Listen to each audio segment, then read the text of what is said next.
കല്യാണ വീട്ടിൽ നിന്ന് നിങ്ങൾ അറസ്റ്റ് ചെയ്തുകൊണ്ടിരുന്നോ? ആ ഉണ്ട്. നമ്മൾ ചിന്തിച്ചു നോക്കി, ഒരു പപ്പടത്തിന് എന്തിന് അടി ഉണ്ടായി? കല്യാണത്തിന് വരുന്നതിൽ 70% ആളുകൾ കുറ്റം കണ്ടുപിടിക്കാനാണ് വരുന്നത്. അതുകൊണ്ട് നമ്മുടെ നാട്ടിൽ പപ്പടത്തിന് അടി ഉണ്ടായത്.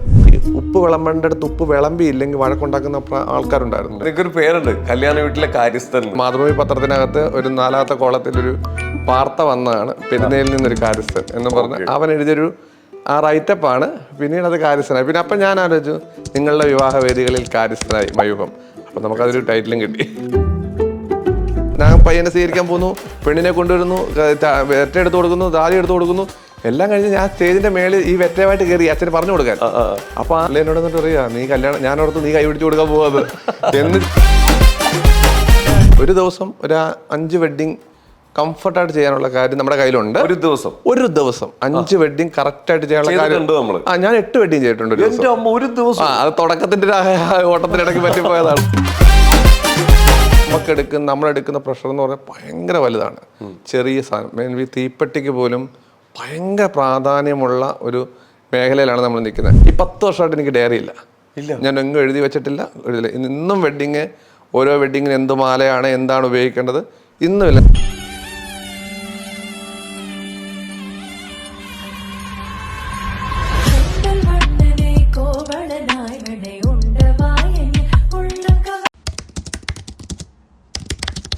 നമസ്കാരം, welcome to Django space. It's me Sreenath K Janardhanan. അപ്പം ഇന്ന് നമ്മുടെ കൂടെ ഒരു അതിഥിയുണ്ട്. നമ്മുടെ നാട്ടിലെ ആഘോഷങ്ങളും എല്ലാം ഇപ്പോൾ പണ്ട് കാലത്ത് വീട്ടിലൊരു കല്യാണം നടക്കുകയാണെങ്കിലോ അല്ലെങ്കിൽ എന്തെങ്കിലും ആഘോഷം വരികയാണെങ്കിലോ നമുക്ക് പല പല ടെൻഷനാണ്. കാരണം ഇത് ഓരോരുത്തരെ ഏൽപ്പിക്കണം. നമ്മളെല്ലാവരും 100 കൂട്ടം കാര്യങ്ങൾ നമ്മൾ ഒരാളിങ്ങനെ അല്ലെങ്കിൽ പല പല ആൾക്കാരിൽ ഏൽപ്പിച്ച് ഇതൊക്കെ നടക്കുന്നുണ്ടോ ഇല്ല, ഇങ്ങനെ ടെൻഷനൊക്കെ ആയിരുന്നു.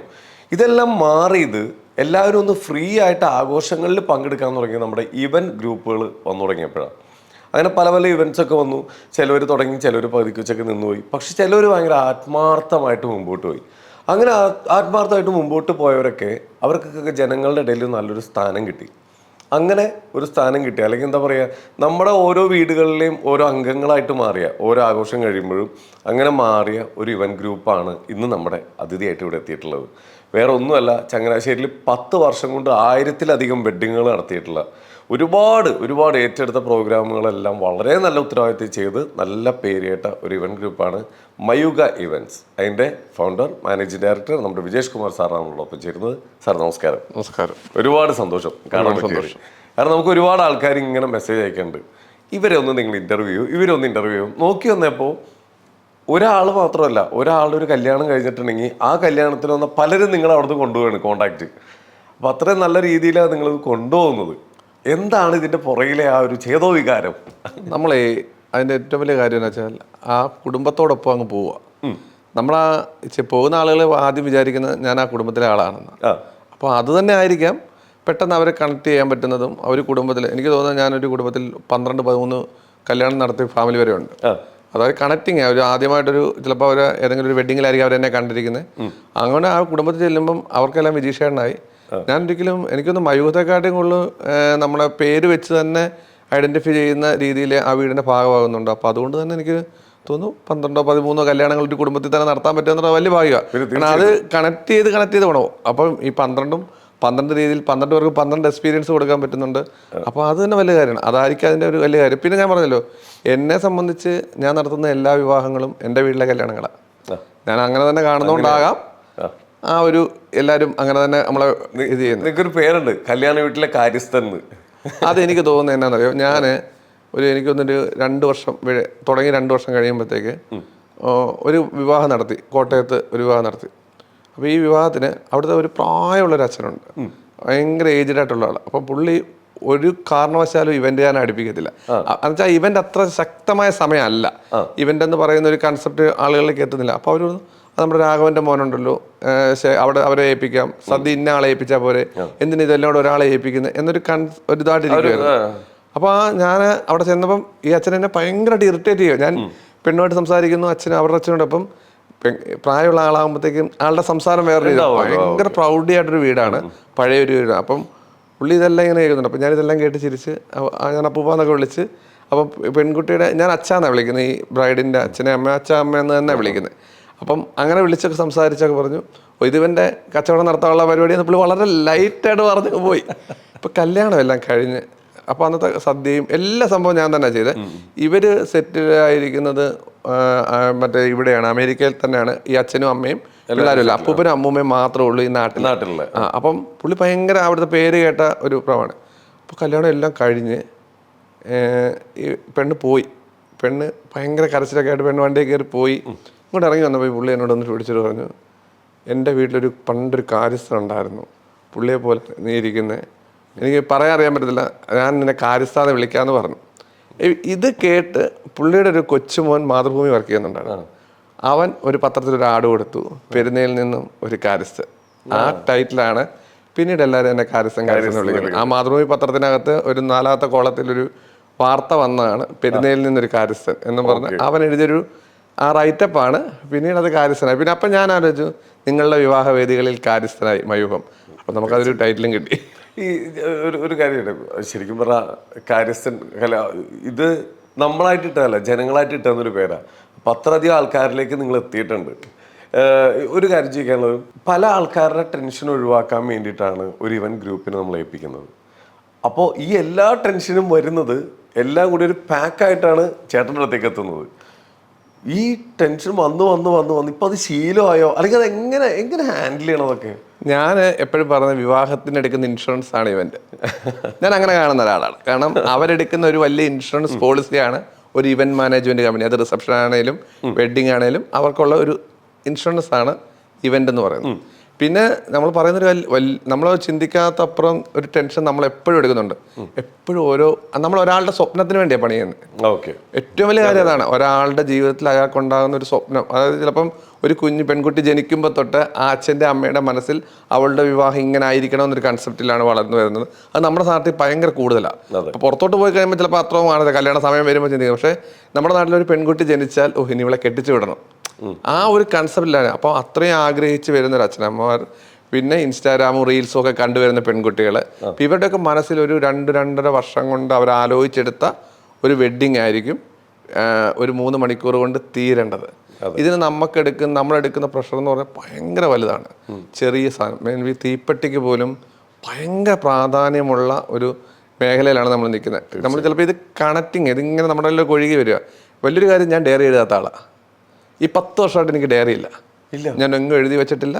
ഇന്നും ഓരോ വെഡ്ഡിങ്ങിന് എന്ത് മാലയാണ്, എന്താണ് ഉപയോഗിക്കേണ്ടത്, ഇന്നുമില്ല. നമ്മളെ കള്ളം പറഞ്ഞല്ല, എൻ്റെ സത്യമായിട്ട് പറഞ്ഞാണെങ്കിൽ ഡേറ്റുകളും എല്ലാം എനിക്ക് ഓർമ്മ വരും. അതെനിക്ക് അറിയില്ല, ഞാൻ എഴുതാത്ത എന്താണെന്ന്. ഞാൻ എഴുതി കഴിഞ്ഞാൽ മറന്നു പോകുന്ന പേടിച്ചിട്ടാണോ എന്നറിയാം. ഞാൻ ഇപ്പോഴും ചിന്തിക്കുന്നൊരു കാര്യമാണ്, ഞാൻ ഇന്ന് വരെ എഴുതിയിട്ടില്ല. എൻ്റെ അമ്മയാണ് സത്യം, ഞാൻ ഇന്ന് വരെ അല്ല, ഞാൻ അങ്ങനല്ല, ഞാൻ പറയുകയാണ്. മറ്റുള്ളവർക്ക് അവൻ എഴുതി വെക്കുന്നുണ്ടെന്ന് പറഞ്ഞില്ലേ, ഞാൻ എഴുതി വെക്കാറില്ല. ഞാൻ ഡേറ്റുകളൊക്കെ എനിക്ക് അങ്ങനെ കണക്റ്റിംഗ് ആണ്. ഓരോരുത്തർ വിളിക്കുമ്പോൾ ഇന്ന ഡേറ്റ് ആണ്. ഇപ്പം ഓഗസ്റ്റ് 30 എനിക്ക് 3 വെഡ്ഡിങ് ഉണ്ടെന്ന് എനിക്ക് കറക്റ്റായിട്ട് അറിയാം. 3 വെഡ്ഡിങ് എവിടെയൊക്കെയാണെന്നറിയാം. ആ 3 വെഡ്ഡിങ്ങിന് ഏതൊക്കെ സ്റ്റേജ് ആണെന്നറിയാം, എത്ര ഹോസ്റ്റിംഗ് കുട്ടികളുണ്ടെന്നറിയാം. സെപ്റ്റംബർ 6 എനിക്കൊരു വെഡ്ഡിങ് ഉണ്ട്, അത് എവിടെയാണെന്നറിയാം.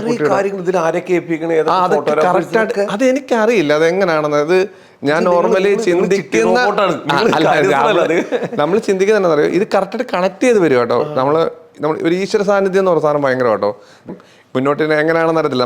നമ്മൾ പ്രായമാകുന്നതോറും നമ്മുടെ ബ്രെയിൻ ചെറുതാകുന്നു. പക്ഷേ എഴുതാത്ത കൊണ്ട് നമുക്ക് ഓർമ്മശക്തി കൂടുന്നുണ്ടെന്നാണ് എനിക്ക് തോന്നുന്നത്. ശരിക്കും അതൊരു മൊബൈൽ അതിൻ്റെ ഒരു പ്രശ്നമാണ്. ഞാൻ എപ്പോഴും ചിന്തിക്കാറുണ്ട്, പണ്ട് നമ്മൾ എത്ര നമ്പർ കാണാതെ വരും. സത്യം, ഈ സാധനം കൈ വന്നു കഴിഞ്ഞാൽ ഇപ്പോൾ നമുക്ക് നമ്മുടെ നമ്പർ പോലും ഒന്ന് ചിന്തിക്കും, നമ്മൾ പറയുന്ന നമ്പർ നമ്മുടെ തന്നെ ആണോ എന്ന് ചിന്തിക്കുന്ന ആൾക്കാർ. നമ്മുടെ വീട്ടിലെ എത്ര പേരുടെ നമ്പർ നമുക്ക് കാണാൻ അറിയത്തില്ല. സ്വന്തം ഭാര്യയുടെ നമ്പർ അറിയത്തില്ല. അതാണ് പ്രശ്നമേ. എൻ്റെ മോളല്ലാതെ ഞാൻ അവളോട് പറഞ്ഞു, അവളിപ്പോൾ കൊച്ചായതുകൊണ്ട് ഫോൺ ഉപയോഗിക്കാത്തതുകൊണ്ട് അവൾ നമ്പർ പഠിച്ച് എൻ്റെ ഭാര്യയുടെ അവിടെ. അപ്പോൾ അവളിങ്ങനെ നമ്മളോട് നമ്പർ ഇങ്ങനെ പറയുമ്പോൾ ഞാൻ അല്ലെങ്കിൽ ഇത് ഓർത്തിരി. അപ്പോൾ അത് തന്നെ ആയിരിക്കാം നമ്മൾ ഡയറി എഴുതി തുടങ്ങിയാലുള്ള പ്രശ്നം. ഞാൻ ചിന്തിക്കുന്നത് ഈ ഡയറി തിരിച്ചാൽ മാത്രമേ പിന്നെ എനിക്ക് അയാളിലേക്ക് കണക്ട് ചെയ്യാൻ പറ്റൂ എന്നൊരു ചിന്ത ഉള്ളത് കൊണ്ടായിരിക്കാം ഡയറി എഴുതാത്തത്. പിന്നെ ഞാൻ ഇപ്പോൾ എനിക്ക് തോന്നുന്നൊരു 6 മാസമായിട്ട് ഞാൻ ചെയ്യുന്ന ഇവരോട് പറയുന്ന ബഡ്ജറ്റ് ഞാൻ കുറിച്ച് വെക്കാൻ തുടങ്ങി. അതെന്താണെന്ന് ചോദിച്ചാൽ, അതെ അവർക്ക് അയച്ചു കൊടുക്കാൻ തുടങ്ങി. ഞാൻ ആദ്യം ഒന്നും കൊടുക്കത്തൊന്നുമില്ലായിരുന്നു. ശരിക്കും എന്നോട് എല്ലാവരും ചോദിക്കാറുണ്ട്, ചേട്ടാ ഈ ബഡ്ജറ്റ് കാൽക്കുലേറ്റ് ചെയ്ത് എടുക്കുന്നത് എങ്ങനെയാണെന്ന്. ഞാനപ്പോൾ എല്ലാവരോടും പറയുന്നത് ഓരോ അച്ഛൻ്റെ ബഡ്ജറ്റ് ഓരോന്നാണ്. അതെ, നമ്മൾ ചിന്തിക്കേണ്ട കാര്യമാണ്. ഞാൻ സ്റ്റേജിൻ്റെ ഒരു ഫോട്ടോ അയച്ചു തന്നിട്ട് എല്ലാവരും ആദ്യം ചോദിക്കുന്ന കാര്യം ബഡ്ജറ്റ് എങ്ങനെ കണക്കാക്കുന്നത്. അപ്പോൾ ഞാൻ അവരോടെല്ലാം പറയുന്നത് ഓരോരുത്തരുടെ ബഡ്ജറ്റ് ഓരോന്നാണ്. നിങ്ങൾ എന്താണ് പ്രിഫർ ചെയ്യുന്നത്. അപ്പോൾ അതിൻ്റെ ഒരു പ്രശ്നം വേരിയേഷൻ ഉണ്ടാകാതിരിക്കാൻ വേണ്ടി അത് മാത്രം ഇപ്പൊ നോട്ട് ചെയ്തു ടോട്ടൽ കോസ്റ്റ്. ആ ഏരിയ ഒന്ന് കംഫർട്ട് ആക്കാം. അത് മാത്രം ഒന്ന് കംഫർട്ട് ആക്കാൻ വേണ്ടി ടോട്ടൽ കോസ്റ്റ് ചിലപ്പോൾ കുറച്ച് വാട്സപ്പ് അയച്ചായിരിക്കും കിട്ടുന്നത്, ചിലപ്പോൾ ചാറ്റായിട്ടായിട്ട് ഇരിക്കുന്നത്. ഒരു ചാറ്റ് പോയതുകൊണ്ടൊരു എമൗണ്ട് ഇപ്പോഴും കിട്ടാനുണ്ട് കേട്ടോ. പക്ഷെ അച്ഛൻ എന്നെ വിളിച്ചോണ്ടിരിക്കുക, ഞാൻ കറക്റ്റായിട്ട് പുള്ളി തരാൻ റെഡിയാണ്. അപ്പോൾ കറക്റ്റായിട്ട് മേടിക്കുന്നതുകൊണ്ട്. പക്ഷെ ഞാൻ കഴിഞ്ഞ ദിവസം അത് ഓർത്ത് കൃത്യമായിട്ട് പുള്ളിക്ക് അയച്ചു കൊടുത്തു. പുള്ളി ഞെട്ടി പോയി. പുള്ളിയുടെ കയ്യിലുണ്ട് സാധനം, പുള്ളി എന്നെ ഒന്ന് ഫൈൻഡ് ചെയ്ത്. പുള്ളി ഭയങ്കരമായിട്ട് എന്നോട് പറഞ്ഞു എൻ്റെ കയ്യിലുണ്ട്, എങ്ങനെ വിജീഷ് ഒന്ന് അയക്കാന്ന് പറഞ്ഞു. ഞാൻ അയച്ചപ്പോൾ പുള്ളി ഭയങ്കര കംഫർട്ടാ. അയ്യോടാ, ഞാൻ ഇവിടെ ഒരെണ്ണം മിസ്സായി പോയി, പക്ഷെ ഞാൻ പിടിച്ച്. ആണല്ലേ, ഓക്കെ. ഇപ്പൊ നമുക്ക് ഒരു പ്രോഗ്രാം, ഇപ്പൊ കല്യാണം മാത്രമല്ല, സാംസ്കാരിക പരിപാടികളായിക്കോട്ടെ, എന്തും ആയിക്കോട്ടെ, ഇപ്പോൾ വലിയ വലിയ ഷോസ് ആയിക്കോട്ടെ, ഇപ്പം എല്ലാം ചെയ്യാനുള്ള ഒരു ടീമും അതുപോലെ എക്യുപ്മെന്റ്സും നമ്മുടെ കയ്യിലുണ്ടോ? എൻ്റെ ഏറ്റവും കൂടുതൽ ഞാൻ ചെയ്യുന്ന വെഡ്ഡിങ് ആണ്. അത് ഹിന്ദു വെഡ്ഡിങ് ആണ്. അപ്പോൾ അതിന് ഉള്ള എല്ലാവരും ഒരു ദിവസം ഒരു 5 വെഡ്ഡിങ് കംഫർട്ടായിട്ട് ചെയ്യാനുള്ള കാര്യം നമ്മുടെ കയ്യിലുണ്ട്. ഒരു ദിവസം 5 വെഡ്ഡിങ് കറക്റ്റായിട്ട് ചെയ്യാനുള്ള കാര്യം. ഞാൻ 8 വെഡ്ഡിങ് ചെയ്തിട്ടുണ്ട് ഒരു ദിവസം. അത് തുടക്കത്തിന്റെ ഓട്ടത്തിനിടയ്ക്ക് പറ്റിപ്പോയതാണ്. അപ്പോൾ അന്ന് ഇപ്പൊ അങ്ങനെയൊന്നുമില്ല. ഇപ്പൊ ഒരു 3 വെഡ്ഡിങ് അത്രേ ഉള്ളൂ. കാരണം ഇപ്പൊ ഈ പ്രശ്നം എന്താണെന്നറിയോ, നമ്മൾ ഐഡന്റിഫൈ ചെയ്യാൻ തുടങ്ങി. നമ്മൾ വരണം എന്നൊരു കൺസെപ്റ്റ്. ഇപ്പൊ ഞാനും അനിയനും ഒരു കസിനും ഉണ്ട്. ഞങ്ങൾ 3 പേരും ഓക്കെ എല്ലാവർക്കും. ഞാൻ വന്നില്ല, ഇവർ 2 പേരും ഇല്ലെങ്കിൽ പിന്നെ വേണ്ട അവർക്ക്. ഇതെന്നാന്നറിയോ, വെഡ്ഡിങ്ങിന്റെ സ്റ്റേജിന്റെ ഭംഗിയല്ല എന്നെ വിളിക്കാനുള്ള കാരണം ഒന്ന് മനസ്സിലാക്കുന്ന ഒരാളാണ് ഞാൻ. നമ്മൾ അത്ര വലിയ കാര്യമാണ്. എന്നെക്കാട് നന്നായി വെഡ്ഡിങ് ചെയ്യുന്ന, നമ്മളെ ഞെട്ടിക്കുന്ന, നമ്മൾ പോലും ഇങ്ങനെ ആശ്ചര്യമായിട്ട് നിൽക്കുന്ന ഒരുപാട് വെഡ്ഡിങ് കമ്പനികൾ എനിക്ക് ചുറ്റുമുണ്ട്. പക്ഷെ അതിനപ്പുറത്തേക്ക് ഞാൻ കൊടുക്കുന്ന സർവീസിനെ, അതാണ് എന്നെ മറ്റുള്ളവരിൽ നിന്ന് എന്താണ് മയൂഹത്തെ മാറ്റി നിർത്താൻ ഒറ്റ കാര്യമുള്ളൂ. അതിതാണ് ഞാൻ കൊടുക്കുന്ന സർവീസ്. നിങ്ങൾ എത്തിക്കഴിഞ്ഞു, അതാണ് നമ്മൾ എത്തിക്കഴിഞ്ഞാൽ ആ വീട്ടിൽ അച്ഛനമ്മയ്ക്ക് വിജീഷ് ഉണ്ടല്ലോ എന്നൊന്നും അറിയണ്ട. പലരും എന്നെ റെക്കമെൻഡ് ചെയ്യുമ്പോൾ പറയുന്ന ഒരു കാര്യം അതാണ്, ഇച്ചിരി കോസ്റ്റ്ലി ആണെങ്കിലും വിജീഷ് ഉണ്ടെങ്കിൽ നിങ്ങളൊന്നും അറിയണ്ട. അപ്പൊ അവിടെ തീർന്നു. അതാണ് നമുക്ക് എല്ലാവർക്കും വേണ്ടത്, പരിപാടി ഭംഗിയായിട്ട്. പിന്നെ നമ്മൾ ചെയ്യുന്ന ഡെക്കറിന് ഭംഗിയില്ലെന്നല്ല, നമ്മൾ ആ കൺസെപ്റ്റ് എല്ലാം കൊണ്ടുവരാൻ നോക്കുന്നുണ്ട്, ചെയ്യുന്നുണ്ട്. പക്ഷെ നമ്മളെക്കാട്ട് നന്നായിട്ട് ചെയ്യുന്നവരുണ്ടെന്നാണ് നമ്മൾ പറയുന്നത്. എങ്കിലും ഞാൻ ഇനി നന്നാകണമെന്ന് അവർ ഫ്രീ ആയിട്ട് അവർക്ക് ആ കല്യാണം കൂടാം, അവരുടെ മക്കളുടെ കല്യാണം കൂടാം, ബാക്കി നമ്മൾ നോക്കും. ഞാൻ കഴിഞ്ഞ ദിവസം ഒരു അച്ഛൻ വഴി എന്ന് പറഞ്ഞു, നീ കൈ പിടിച്ചു കൊടുക്കുമെന്ന് ഞാൻ പേടിച്ചു പോയെന്ന്. ശരിക്കും ചോദിച്ചു, നീ കൈ പിടിച്ചു കൊടുത്ത് പേടിച്ചു പോയെന്ന്. കല്യാണ സ്ഥലത്തു നിന്ന് ഓടി. കാരണം ഞാൻ പയ്യനെ സ്വീകരിക്കാൻ പോകുന്നു, പെണ്ണിനെ കൊണ്ടുവരുന്നു, വെറ്റ എടുത്ത് കൊടുക്കുന്നു, താലി എടുത്ത് കൊടുക്കുന്നു, എല്ലാം കഴിഞ്ഞ് ഞാൻ സ്റ്റേജിന്റെ മേളിൽ ഈ വെറ്റയുമായിട്ട് കയറി അച്ഛന് പറഞ്ഞു കൊടുക്കാൻ. അപ്പോൾ ആ അച്ഛൻ എന്നോട്, ഞാൻ നേരത്തെ കല്യാണം കഴിപ്പിച്ചു കൊടുത്ത ഒരു അച്ഛനെ. അപ്പോൾ പുള്ളി എന്നോട് എന്നിട്ട് പറയാ, നീ കല്യാണം, ഞാനോടത്ത് നീ കൈ പിടിച്ചു കൊടുക്കാൻ പോവാത് എന്ന് ചിന്തിച്ച. അപ്പം നമ്മൾ ആ ലെവല് നമുക്കത് ആ സ്വാതന്ത്ര്യം തന്നിട്ടുണ്ട് കേട്ടോ. എനിക്ക് ഏറ്റവും വലിയ, എൻ്റെ ജീവിതത്തിൽ ഞാൻ കിട്ടിയ ഏറ്റവും വലിയ ഗുണം, ഞാൻ കയറി ചെന്ന വീടുകളെല്ലാം എൻ്റെ വീടുകളാണ്.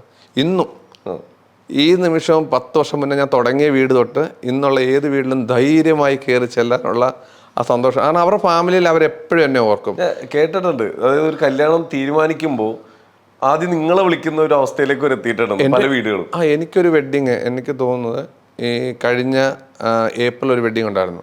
ശരിക്കും അവരുടെ വെഡ്ഡിങ് വേറൊരു ഡേറ്റാണ് പ്ലാൻ ചെയ്ത്. എനിക്ക് വേണ്ടി ഡേറ്റ് എടുത്തു എന്ന് കേട്ടപ്പോൾ എനിക്കുണ്ടായ സന്തോഷം എൻ്റെ ജീവിതത്തിൽ കേട്ടിരുന്നില്ല.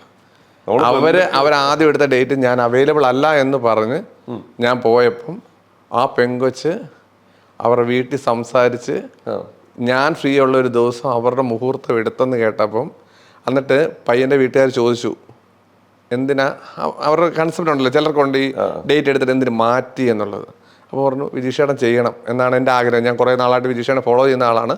വിജീഷേട്ടൻ ചെയ്യണം എന്ന ആഗ്രഹം കൊണ്ടാണ് ഞാൻ ആ ഡേറ്റ് എടുത്തതെന്ന് പറഞ്ഞു.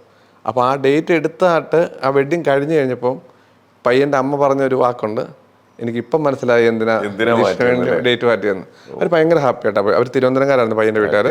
അവർ ഭയങ്കരമായിട്ട് ഹാപ്പി ആയി പോയെന്ന് പറഞ്ഞാൽ അവരുടെ കുടുംബത്തിലെ കല്യാണങ്ങൾക്ക് വേണ്ടി ഇപ്പം എന്നെ പ്രിഫർ ചെയ്യാൻ തുടങ്ങി.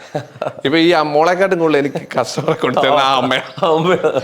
അത്രയും ഇത് കണക്ഷനായി. ചേട്ടാ, ഞാനിങ്ങനെ 8 കല്യാണം ഒരു ദിവസം നടത്തി പറഞ്ഞപ്പോ ഈ ഫോൺ എത്ര യൂസ് ചെയ്യുന്നുണ്ട്?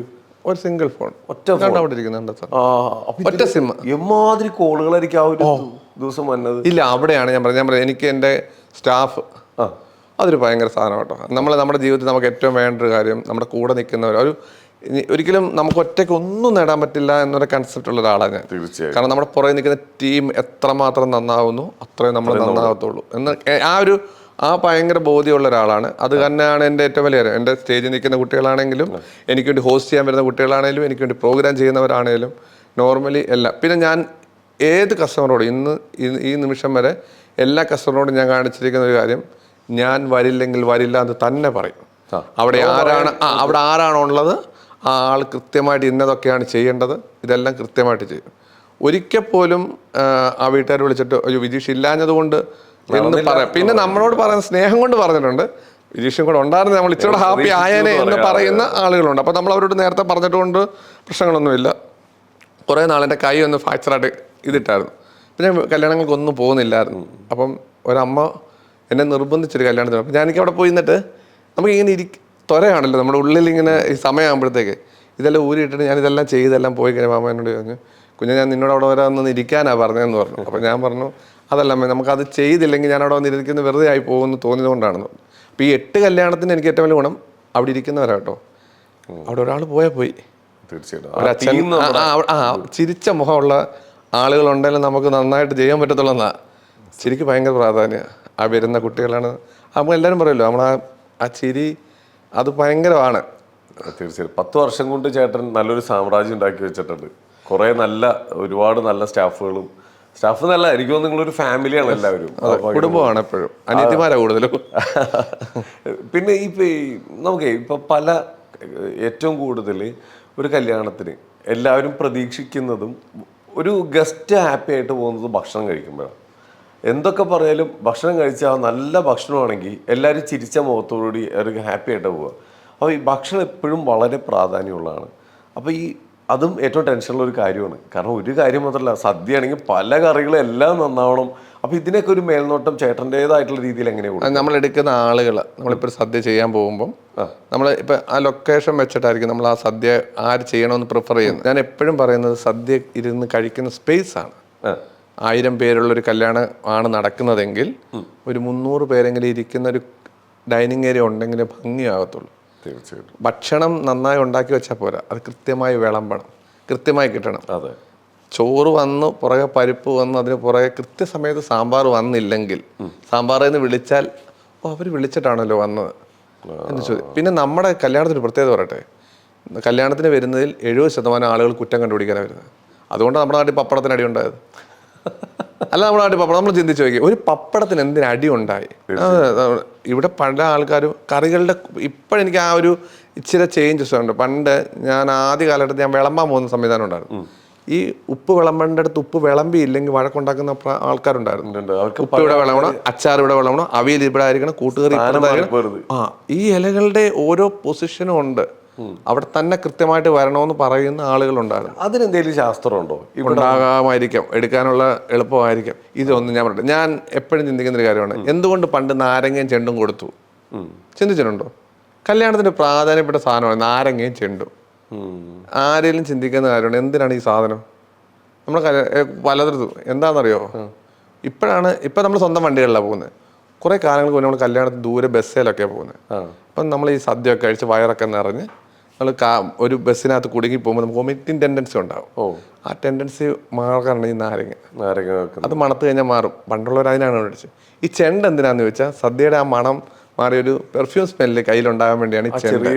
ആ ചെറിയ സാധനം അതാണ്. അപ്പോൾ അതിൽ ഇങ്ങനെ ഒരു അത്തറ് മുക്കിയ ഈ സാധനം എടുക്കുന്നത്. അപ്പോൾ അത് കൈ പിടിക്കുമ്പോഴത്തേക്ക് ഓട്ടോമാറ്റിക്കലി മണം ഉണ്ടാവും. അപ്പൊ അതാണ് ഇതിന്റെ സംഭവം. എനിക്ക് തോന്നുന്നു ഇപ്പത്തെ പിള്ളേരൊന്നും അത് കണ്ടിട്ടില്ല. ഇല്ല, ചെണ്ട് കണ്ടിട്ടില്ല. ഈർക്കിയുടെ ചുറ്റത്ത് നമ്മൾ പറയും ബഡ്സ് എന്ന് പറയും പിള്ളേർ. ഇതിലൊരു അത് തന്നെ ഒരു കളർ പേപ്പർ ഇട്ടിട്ട് അതിലൊരു സിൽവർ കളറിലെ ഒരു സിംഗിൾ കോട്ടിംഗ് ഉണ്ട്. ആ സാധനത്തിന് ഞാൻ ഈ റീസെന്റ് ഒരു കല്യാണത്തിന് വേണ്ടി അത് റീക്രിയേറ്റ് ചെയ്തായിരുന്നു. ആ സാധനം വേണമെന്ന് പറഞ്ഞിട്ട് റീക്രിയേറ്റ് ചെയ്തു. പാത്രത്തിൽ നിറച്ചിങ്ങനെ വെച്ച് അതൊരു ഭയങ്കര ഫീലാണ്. അപ്പൊ നാരങ്ങ അതിനാണെന്നുള്ളത് ആർക്കും അറിയില്ല. ഇപ്പൊ നമ്മൾ എല്ലാവരും എറിഞ്ഞു കളിക്കുന്നതാണ് ഈ നാരങ്ങ. ഇത് എന്തിനാണ് ഈ നാരങ്ങ കൊടുക്കുന്നത്? കാല് കഴുകുന്നത് തന്നെ ശരിക്കും നമ്മുടെ കൺസെപ്റ്റിലുള്ള സാധനമൊന്നും അല്ല. ഇത് പ്രൗഢിയുടെ ഒരു പ്രധാനപ്പെട്ട സാധനമാണ്. കാരണം പണ്ട് ഈ വീടിന്റെ മുറ്റത്തായിരുന്നു കല്യാണം നടക്കുന്നത്. അപ്പൊ പാടത്തു കൂടെ ഒക്കെ അന്ന് വണ്ടി നടന്ന് വന്നു വരുമ്പോൾ കാല് ചെളിയായിരിക്കും. അപ്പൊ കഴുകി കയറ്റിക്കൊണ്ട് പോയി. അതാണ് ഈ കാല് കഴുകുന്നത്. ചടങ്ങാ, അത് മാറ്റാൻ പറ്റില്ല. ചടങ്ങില്ലാതെ പറ്റത്തില്ല. ഞാൻ ഒരു കുട്ടിക്ക് അനിയനില്ല, അതായത് സ്വന്തം അനിയനില്ല, ഒരു അനിയത്തേ ഉള്ളൂ. അപ്പോൾ അവിടുത്തെ അച്ഛൻ പറഞ്ഞു ഇവക്ക് കാല് കഴുകണം. പിന്നെ പെൺകുട്ടികൾ കാല് കഴിയ പ്രശ്നമാണെന്ന് പറയുന്നിടത്താണ്. അപ്പോൾ ഞാൻ പറഞ്ഞു അച്ഛാ എനിക്ക് ഭയങ്കര സന്തോഷം, കാരണം മാറ്റം വേണം. ഞാൻ എപ്പോഴും ചിന്തിക്കുന്ന ആളാട്ടോ. ചെറിയ ചെറിയ ചേഞ്ചസ് ഒക്കെ വേണം. എല്ലാത്തിനും കടിച്ചു പിടിച്ച് നിൽക്കരുത് എന്ന് പറയുന്ന ഒരാളാണ്. അപ്പം ഞാൻ നോർമലി അപ്പോൾ പറഞ്ഞു നമുക്ക് ചെയ്യാമെന്ന് പറഞ്ഞു. പക്ഷെ ഞാൻ എൻ്റെ ജീവിതത്തിൽ അവിടുത്തെ അമ്മ എന്നോട് സന്തോഷത്തോടെ പറഞ്ഞു, അവിടെ സന്തോഷം എൻ്റെ വിജീഷ്, അവിടെ മുഖത്താ സന്തോഷമുണ്ട്. അവള് തന്നെ കാല് കഴുകി, അവള് മാലയിട്ട് ബൊക്ക പിടിച്ച്, അവള് കൈ പിടിച്ചോണ്ട്. എൻ്റെ ചേച്ചിയുടെ കെട്ടാൻ മൂന്നാളെ ഞാനല്ലേ സ്വീകരിക്കണ്ടേ? ആ കുഞ്ഞു വെച്ച് പറഞ്ഞ ഞാനല്ലേ സ്വീകരിക്കണ്ടേ? അവള് ഭയങ്കര ഡിഗ്രിക്കാണ്ട് ഫസ്റ്റ് ഇയർ പഠിക്കുന്ന കൊച്ചാ. എന്നോട് പറഞ്ഞു, എൻ്റെ ചേട്ടാ, ഞാൻ എൻ്റെ ജീവിതത്തിൽ ചേട്ടൻ തന്ന ആ കാരണം അച്ഛൻ ഇത് പറയുമ്പോൾ ചേട്ടൻ നോ പറഞ്ഞിരുന്നെങ്കിൽ, അല്ലെങ്കിൽ അത് ചേട്ടൻ പോസിറ്റീവായിട്ട് പറഞ്ഞില്ലായിരുന്നെങ്കിൽ ചിലപ്പോൾ നടന്നു പോകത്തില്ല. അത് ചേച്ചിക്ക് വേണ്ടി അനിയത്തിയാണ്. അനിയത്തിയെ കാല് കഴുകി പയ്യനെ സ്വീകരിച്ച് കൊണ്ടുപോയി. ഭയങ്കര ഒരു ഹാർട്ട് ടച്ചിങ്. അല്ല, അതാ പറയാം, നമ്മൾ മാറ്റി അവിടെയൊക്കെയല്ലേ മാറ്റം വരണം എന്ന് ഞാൻ ആഗ്രഹിക്കുന്ന ആളാണ്. ഞാൻ ഇപ്പോഴും എനിക്ക് എന്നെ കണ്ണ് നിറയിച്ചൊരു കാര്യമുണ്ട്. ഒരു അമ്മ, അച്ഛൻ മരിച്ചു പോയത്, അപ്പം മോടെ കല്യാണമാണ്. മൂത്ത മോടെ കല്യാണത്തിന് ആ അമ്മയെ മാറ്റി നിർത്തി വല്യച്ഛനോ പേരപ്പനോ ആരാണ്ടാ കൈ പിടിച്ചു കൊടുത്ത്. അപ്പോൾ രണ്ടാമത്തെ മോടെ കല്യാണം. അപ്പം ആദ്യത്തെ കല്യാണം നമ്മളല്ല ചെയ്തത് എന്നുള്ളതാണ്. അപ്പോൾ ഇങ്ങനെ സംസാരിച്ചുകൊണ്ടിരിക്കുമ്പം എന്നോട് അമ്മ ഒരു ത്രൂട്ട്, വിദിഷേ, ഞാൻ കൈ പിടിച്ചു കൊടുത്താൽ എന്തെങ്കിലും പ്രശ്നമുണ്ടോ? ഒരു ത്രൂട്ട്. അപ്പം ഞാൻ ഇതിന് കല്യാണത്തിന് പ്രത്യേകത ഉണ്ട്. ഇതൊരു ഇൻ്റർകാസ്റ്റ് മാരേജുമായിരുന്നു. അതായത് പയ്യൻ വേറെ സമുദായം, പെണ്ണ് വേറെ സമുദായമാണ്. അപ്പം സമുദായങ്ങളെ കരയോഗങ്ങളൊന്നുമില്ല. അപ്പം ഞാൻ ആ കല്യാണം നടത്തുന്ന കാരണവരാണല്ലോ. അപ്പം കാര്യസ്ഥരാന്ന് പറഞ്ഞ് എന്നെ പിടിച്ചുകൊണ്ടിരുന്നത് കൊടുത്താൽ കുഴപ്പമുണ്ട്. ഞാൻ പറഞ്ഞു, ഈ ലോകത്ത് അമ്മ കൈ പിടിച്ചു സന്തോഷത്തോടെ കൊടുക്കാൻ അവിടെ ആരും ഇല്ലെന്ന് പറഞ്ഞു. ഞാൻ അമ്മ കൈ പിടിച്ചു കൊടുക്കുമ്പോൾ ഇങ്ങനെ വിറയ്ക്കും അമ്മയുടെ കൈ, കണ്ണൊക്കെ നിറഞ്ഞ്. ആ അമ്മയും മോളും എൻ്റെ ലൈഫിൽ എനിക്ക് തോന്നുന്നു കല്യാണം കഴിഞ്ഞിട്ട് ഒരു 5 വർഷമായി കാണും. ഈ 5 വർഷം ആ വെഡ്ഡിങ് ഡേയിൽ എനിക്ക് സമ്മാനങ്ങൾ വരുന്നുണ്ട്. ഇവരെവിടെ ഉണ്ടെന്ന് എനിക്ക് ഇപ്പോഴും അറിയത്തില്ല. കൃത്യമായി ഇപ്പം വീട് മാറിയതുപോലെ അവർ അറിഞ്ഞിട്ടില്ലെന്ന് തോന്നുന്നു. കൃത്യമായിട്ട് എൻ്റെ പേരിൽ എന്തെങ്കിലും, ചിലപ്പോൾ പേനയാകാം, ചിലപ്പോൾ ചോക്ലേറ്റ്സ് ആകാം, ഷർട്ടാകാം, ഈ 5 വർഷമായിട്ട് എനിക്ക് തോന്നുന്നു ഒരു പ്രാവശ്യം മാത്രമേ ഉള്ളൂ ഒരു ലെറ്റർ ആയിരുന്നു തോന്നുന്നു. ലെറ്റർ വീട്ടിലുണ്ട് എവിടെയോ ആ ലെറ്റർ. ജസ്റ്റ് സന്തോഷത്തോടെ ഇരിക്കുന്നു എന്ന് കരുതുന്നു വിജീഷ് എന്ന് പറഞ്ഞു മാത്രമേ അത്രേ ഉള്ളൂ. അപ്പം ആ അമ്മ പറയുന്നത് ആ ഫ്രെയിമിനകത്ത് ഞാനും ആ അമ്മയും മോളും മോനും ഉള്ളൂ കൈ പിടിച്ചു കൊടുക്കുന്നതിനകത്ത്. എപ്പോഴും ആ ആൽബം തിരിക്കുമ്പോൾ എന്നെ കാണും എന്ന് പറഞ്ഞു. അപ്പോൾ ആ സന്തോഷം, എനിക്ക് അതിലും വലിയ സന്തോഷം നമുക്ക് കിട്ടാനില്ല. ആ അമ്മയെ സംബന്ധിച്ച് ആ അമ്മയുടെ മോളെ കൈ പിടിച്ചു കൊടുക്കാൻ പറ്റി. മൂത്ത മോള് പറയുന്നത്, അമ്മ തന്നെ എൻ്റെ കൈ പിടിച്ച് തന്നാൽ മതിയായിരുന്നത്. അതിന്ന് അന്നത് പറയാൻ ആരും ഇല്ലായിരുന്നു. അപ്പോൾ നമുക്ക് അങ്ങനെ കുറേ കാര്യങ്ങളൊക്കെ മെമ്മറബിളായിട്ട് കുറേ കാര്യങ്ങളൊക്കെ ഉണ്ടായിട്ടുണ്ട്. എന്തായാലും ഈ ഒരു മേഖലയിലേക്ക് ഇറങ്ങുമ്പോൾ ഇതൊരു ബിസിനസ് മാത്രമല്ല, ഇതൊരു ഇമോഷൻ കണക്ഷനും കൂടിയാണ്. വിവാഹം എന്ന് പറയുന്നത് വലിയൊരു ഇമോഷൻ അല്ലേ? സത്യം, തീർച്ചയായിട്ടും. എത്രയും ഒരാളുടെ ലൈഫിലെ ഏറ്റവും ഒരു ബെസ്റ്റ് മൊമെന്റിന് നമ്മൾ സാക്ഷ്യം വഹിക്കുന്നു. മാത്രമല്ല അത് ഭംഗിയായിട്ട് നടത്തി കൊടുക്കാൻ നമ്മൾ മേൽനോട്ടം കൊടുക്കുന്നു. അതൊക്കെ ഒരു വലിയ കാര്യം തന്നെയല്ലേ? അതിനപ്പുറം അവർ നന്നായിട്ട് ജീവിക്കാനും ഒരു വലിയ പ്രാർത്ഥന കേട്ടോ. സത്യമായിട്ട് നമ്മൾ ചിന്തിക്കാത്തൊരു കാര്യമല്ലേ. അവർ നന്നായിട്ട് ജീവിച്ചില്ലെങ്കിൽ അതൊരു വലിയ സങ്കടമാണ്. നമ്മളെപ്പോഴും പ്രാർത്ഥിക്കുന്ന കാര്യമാണ്, ആ കുട്ടികൾ നന്നായിട്ട് ജീവിക്കണേ, അവരൊരിക്കലും വേറെ പിരിഞ്ഞ് പോയെന്ന് നമ്മളൊരിക്കലും അറിയരുതേ എന്ന് പ്രാർത്ഥിക്കുന്ന ആളാണ്. എനിക്ക് 1-2 എണ്ണം അങ്ങനെ അറിഞ്ഞപ്പോൾ ഭയങ്കര സങ്കടമായി. ഇത്രയും വർഷത്തിനിടയ്ക്ക് നമുക്ക് അങ്ങനെ ഒരു സംഭവം ഉണ്ട്. അപ്പോൾ നമ്മൾ നോർമലി ഏറ്റവും കൂടെ പ്രാർത്ഥിക്കുന്നത് അവരേറ്റവും ഹാപ്പിയായിട്ട് ജീവിക്കണമെന്നാണ്. എനിക്ക് ഒന്ന് മാവേലിക്കര ഒരു വെഡ്ഡിങ് നടത്തിയപ്പം ഒരമ്മായി ഇങ്ങനെ വിളക്ക് കൊണ്ടുപോയപ്പം ഈ വിളക്ക് കെട്ടുപോകണമെന്നും കുഴപ്പമൊന്നും ഇല്ലാത്ത കാര്യമാണ്. ഇത് ഈ ആളുകൾക്കൊന്നും മനസ്സിലാകത്തില്ല. അപ്പം അവിടെ നിന്നവരുടെ എല്ലാം മനസ്സിൽ എന്തോ നമുക്കത് ഭയങ്കര. ഈ അമ്മായിയുടെ ഒരു പ്രശ്നം എന്താണെന്ന് വെച്ചാൽ ഈ പൊട്ടുന്ന സാധനം ഉണ്ടായിരുന്നു, കോൺഫിറ്റി എന്ന് പറഞ്ഞ സാധനം. ഞാൻ ഈ അമ്മായിക്ക് ഒരു മുൻകരുതൽ കൊടുത്താ, അമ്മായി അവിടെ കോൺഫിറ്റി ഉണ്ട്, ഈ വിളക്ക് പിടിച്ചുകൊണ്ട് പോകുമ്പോൾ ശ്രദ്ധിച്ചോണം. അമ്മായി കോൺഫിറ്റ് തപ്പി കിടക്കുമായിരുന്നു. നേരെ കോൺഫിറ്റിലോട്ട് നേരെ മുഖത്തോട്ട് അടിച്ച് വിളക്കങ്ങ് താഴെ ഇട്ട് വിളക്ക് കേട്ട്. അപ്പം നോർമലി ആ പ്രശ്നം പറ്റിയെന്ന് വെച്ചാൽ വിളക്ക് താഴെ ഉണ്ടല്ലോ, ഇവരെല്ലാം എന്നെ സംബന്ധിച്ച് അവിടെ പിന്നെ അത് പ്രശ്നമൊന്നുമില്ല, കത്തിച്ചൊക്കെ വിട്ട്. പക്ഷെ എനിക്ക് ഉറങ്ങാൻ പറ്റുന്നില്ല. ഇവിടെ ഇരുന്നവർ പറയുന്ന മൊത്തം എൻ്റെ മനസ്സിൽ കിടന്നിട്ട് പിറ്റേ ദിവസം രാവിലെ ഞാൻ ഇവർക്ക് വേണ്ടി വഴിപാട് കഴിച്ച് ഈ പ്രസാദം കൊണ്ട് ഇവരെ കൊടുത്ത് ഞാൻ തിരുമേനോട് കാര്യങ്ങളെല്ലാം ചോദിച്ചു കഴിയുമ്പോൾ അപ്പോൾ എന്നോട് തിരുമേനി പറഞ്ഞൊരു കാര്യമുണ്ട്, എടാ പണ്ട് അമ്പലത്തിൻ്റെ പടിവാതിൽക്കിൽ നിന്ന് മണ്ഡപം വരെ വരുന്ന ഒരു ലെങ്ത് മാത്രമേ ഒരു വിളക്കോട്ട് പോകത്തുള്ളൂ. ഇന്ന് എത്രമാത്രം AC വെൻറ്റുകളെ പാസ് ചെയ്ത് വേണം ഒരു വിളക്ക് വരാൻ. ആ വിളക്കിലൊന്നും ഒരു കാര്യമില്ല. അവരെങ്ങനെ ജീവിക്കുന്നു അവരാണ് തീരുമാനിക്കുന്നത്. നിന്റെ സമാധാനത്തിന് ഞാൻ തരാം. അവരിന്നും ഹാപ്പിയായിട്ട് ജീവിക്കുന്നുണ്ട്. ഞാൻ എപ്പോഴും പ്രാർത്ഥിക്കുന്നത് ആ കുട്ടികളെല്ലാം നന്നായിട്ട് ജീവിക്കണമെന്ന്. ഞാൻ എന്നുവെച്ചാൽ അതിലും വലിയ സന്തോഷമൊന്നും ഇല്ല. നമ്മൾ പറയുന്ന ബിസിനസ്സിനപ്പുറത്തേക്ക് നമുക്ക് ഭയങ്കര ഇമോഷൻ ഉള്ള ഒരു ചുറ്റും നിൽക്കുന്ന ഒരു സാധനമാണ്. ചേട്ടൻ ഇത്രയും ടെൻഷൻ അടിച്ചിരിക്കുക, അമ്മായിയുടെ അവസ്ഥ ആലോചിക്കുക, പാവം. അത് ഇപ്പോഴും ഉറക്കണ്ടാവൂല. അല്ല, അമ്മായി 2-3 പ്രാവശ്യം കല്യാണത്തിൽ കണ്ടപ്പോൾ എന്നോട് പറഞ്ഞായിരുന്നു. ഈ വെഡിങ്ങിൽ ഏറ്റവും ടെൻഷൻ ഉള്ള ഒരാൾ അമ്മായിയാ. പിന്നെ ആ വിളക്ക് പിടിക്കുക എന്ന് പറയുന്നത് വലിയ പാടാ, ഭയങ്കര പാടാ. കാരണം ഈ ആളുകളുടെ ശ്രദ്ധ മുഴുവൻ ഈ സാധനത്തിലാണ്. നോർമൽ ഇതിങ്ങനെ കൊണ്ടുപോകുമ്പോൾ ഇത് കെടുന്നുണ്ടോ, അണയുന്നുണ്ടോ, ഇത് കാറ്റടിച്ച കെട്ടുപോവോ, മറ്റുള്ളവരെന്തിനും കെട്ടുപോയാൽ എന്ത് ചെയ്യും. നമ്മളിപ്പോൾ തീപ്പെട്ടിയൊക്കെ ആയിട്ട് ചുറ്റും കൂടെ നടക്കുക. കാരണം ഇത് നമ്മളെപ്പോഴും പറയുന്നത് അവരോട് പറയുന്നത്, നിങ്ങൾ പേടിക്കേണ്ടത് കിടത്തില്ല, കെട്ടാലും ഞങ്ങളുടെ തീപ്പെട്ടി ഉണ്ട് എന്ന് പറഞ്ഞാണ് ഇവരെ കൊണ്ട് പോകുന്നത്. ഒരു കാരണം ഇപ്പൊ ഹെലിക്യാമിനെ പേടിക്കണം, AC വെന്റുകളെ പേടിക്കണം. അപ്പൊ ഇതിന് വലിയ പാടാണ്. അപ്പം നോർമലി ഇതൊന്നും അല്ല കാര്യമെന്ന് നമ്മൾ ഇപ്പോഴും പറയും. പക്ഷെ എങ്കിലും എവിടെയോ നമ്മുടെ പ്രശ്നം നമ്മുടെ ഈ ഒരു ചില അന്ധവിശ്വാസമാണ്. ഇപ്പം കാലിട്ട ആട്ടല്ലേ കെട്ടല്ലേ എന്ന് പറയുമ്പോഴും ഒരു പൂച്ച വട്ടം ചാടിയാലും ഇതൊക്കെ നമ്മുടെ ഉള്ളിൽ അങ്ങ് തോന്നിക്കുക. പണ്ടുള്ളവർ എവിടെയോ പറഞ്ഞു വെച്ച സാധനങ്ങളാണ്. കാലിട്ടാട്ടല്ലെന്ന് പറയുന്നത് എൻ്റെ കൺസെപ്റ്റ് എനിക്ക് തോന്നുന്നത് അതിനകത്ത് മുറുക്കി തുപ്പി വെക്കുന്നത് മറിഞ്ഞു വീഴാതിരിക്കാൻ വേണ്ടി ആയിരിക്കും എന്നാണ് എൻ്റെ വിശ്വാസം. പക്ഷെ ഇതാണോ സംഭവം എന്നറിയില്ല. കാലിട്ടാട്ടിയ മൊത്തം പ്രശ്നമാണെന്നാണ് പറയുന്നത്. ഈ അതുപോലെ മുഹൂർത്തത്തിന് വീട്ടിലെത്തുക, കറക്റ്റ് ടൈമിൽ ഇറങ്ങുക, അതൊരു പ്രശ്നമുണ്ടല്ലോ. അയ്യോ, നമ്മുടെ ഈ കുട്ടികൾ, ഞാൻ എപ്പോഴും വിവാഹത്തിന് എല്ലാ ബ്രൈഡിനോടും ഗ്രൂമിനോടും പറഞ്ഞു, നിങ്ങൾ കുറച്ച് ടൈം കീപ്പ് ചെയ്തില്ലെങ്കിൽ നിങ്ങൾക്കൊന്നും കിട്ടില്ല ഇന്നത്തെ കാലഘട്ടത്തിൽ. കാരണം നമുക്ക് ഞായറാഴ്ച ദിവസം ആണെങ്കിൽ 4:30 തൊട്ട് രാഹുകാലമാണ്. വിവാഹം 11 മണിക്കോ 12 മണിക്കോ വന്നു കഴിഞ്ഞാൽ പിന്നെ ഒരു ഫോട്ടോ സെഷന് വേണ്ടി പോകുന്ന സമയം കഴിഞ്ഞ് ഇവരുടേതായിട്ടൊരു ഫോട്ടോസോ ഒരു മൊമെൻറ്റോ ഒന്നും നമുക്ക് ക്രിയേറ്റ് ചെയ്യാൻ പറ്റത്തില്ല. ഇതൊരു ഓട്ടമാണ്.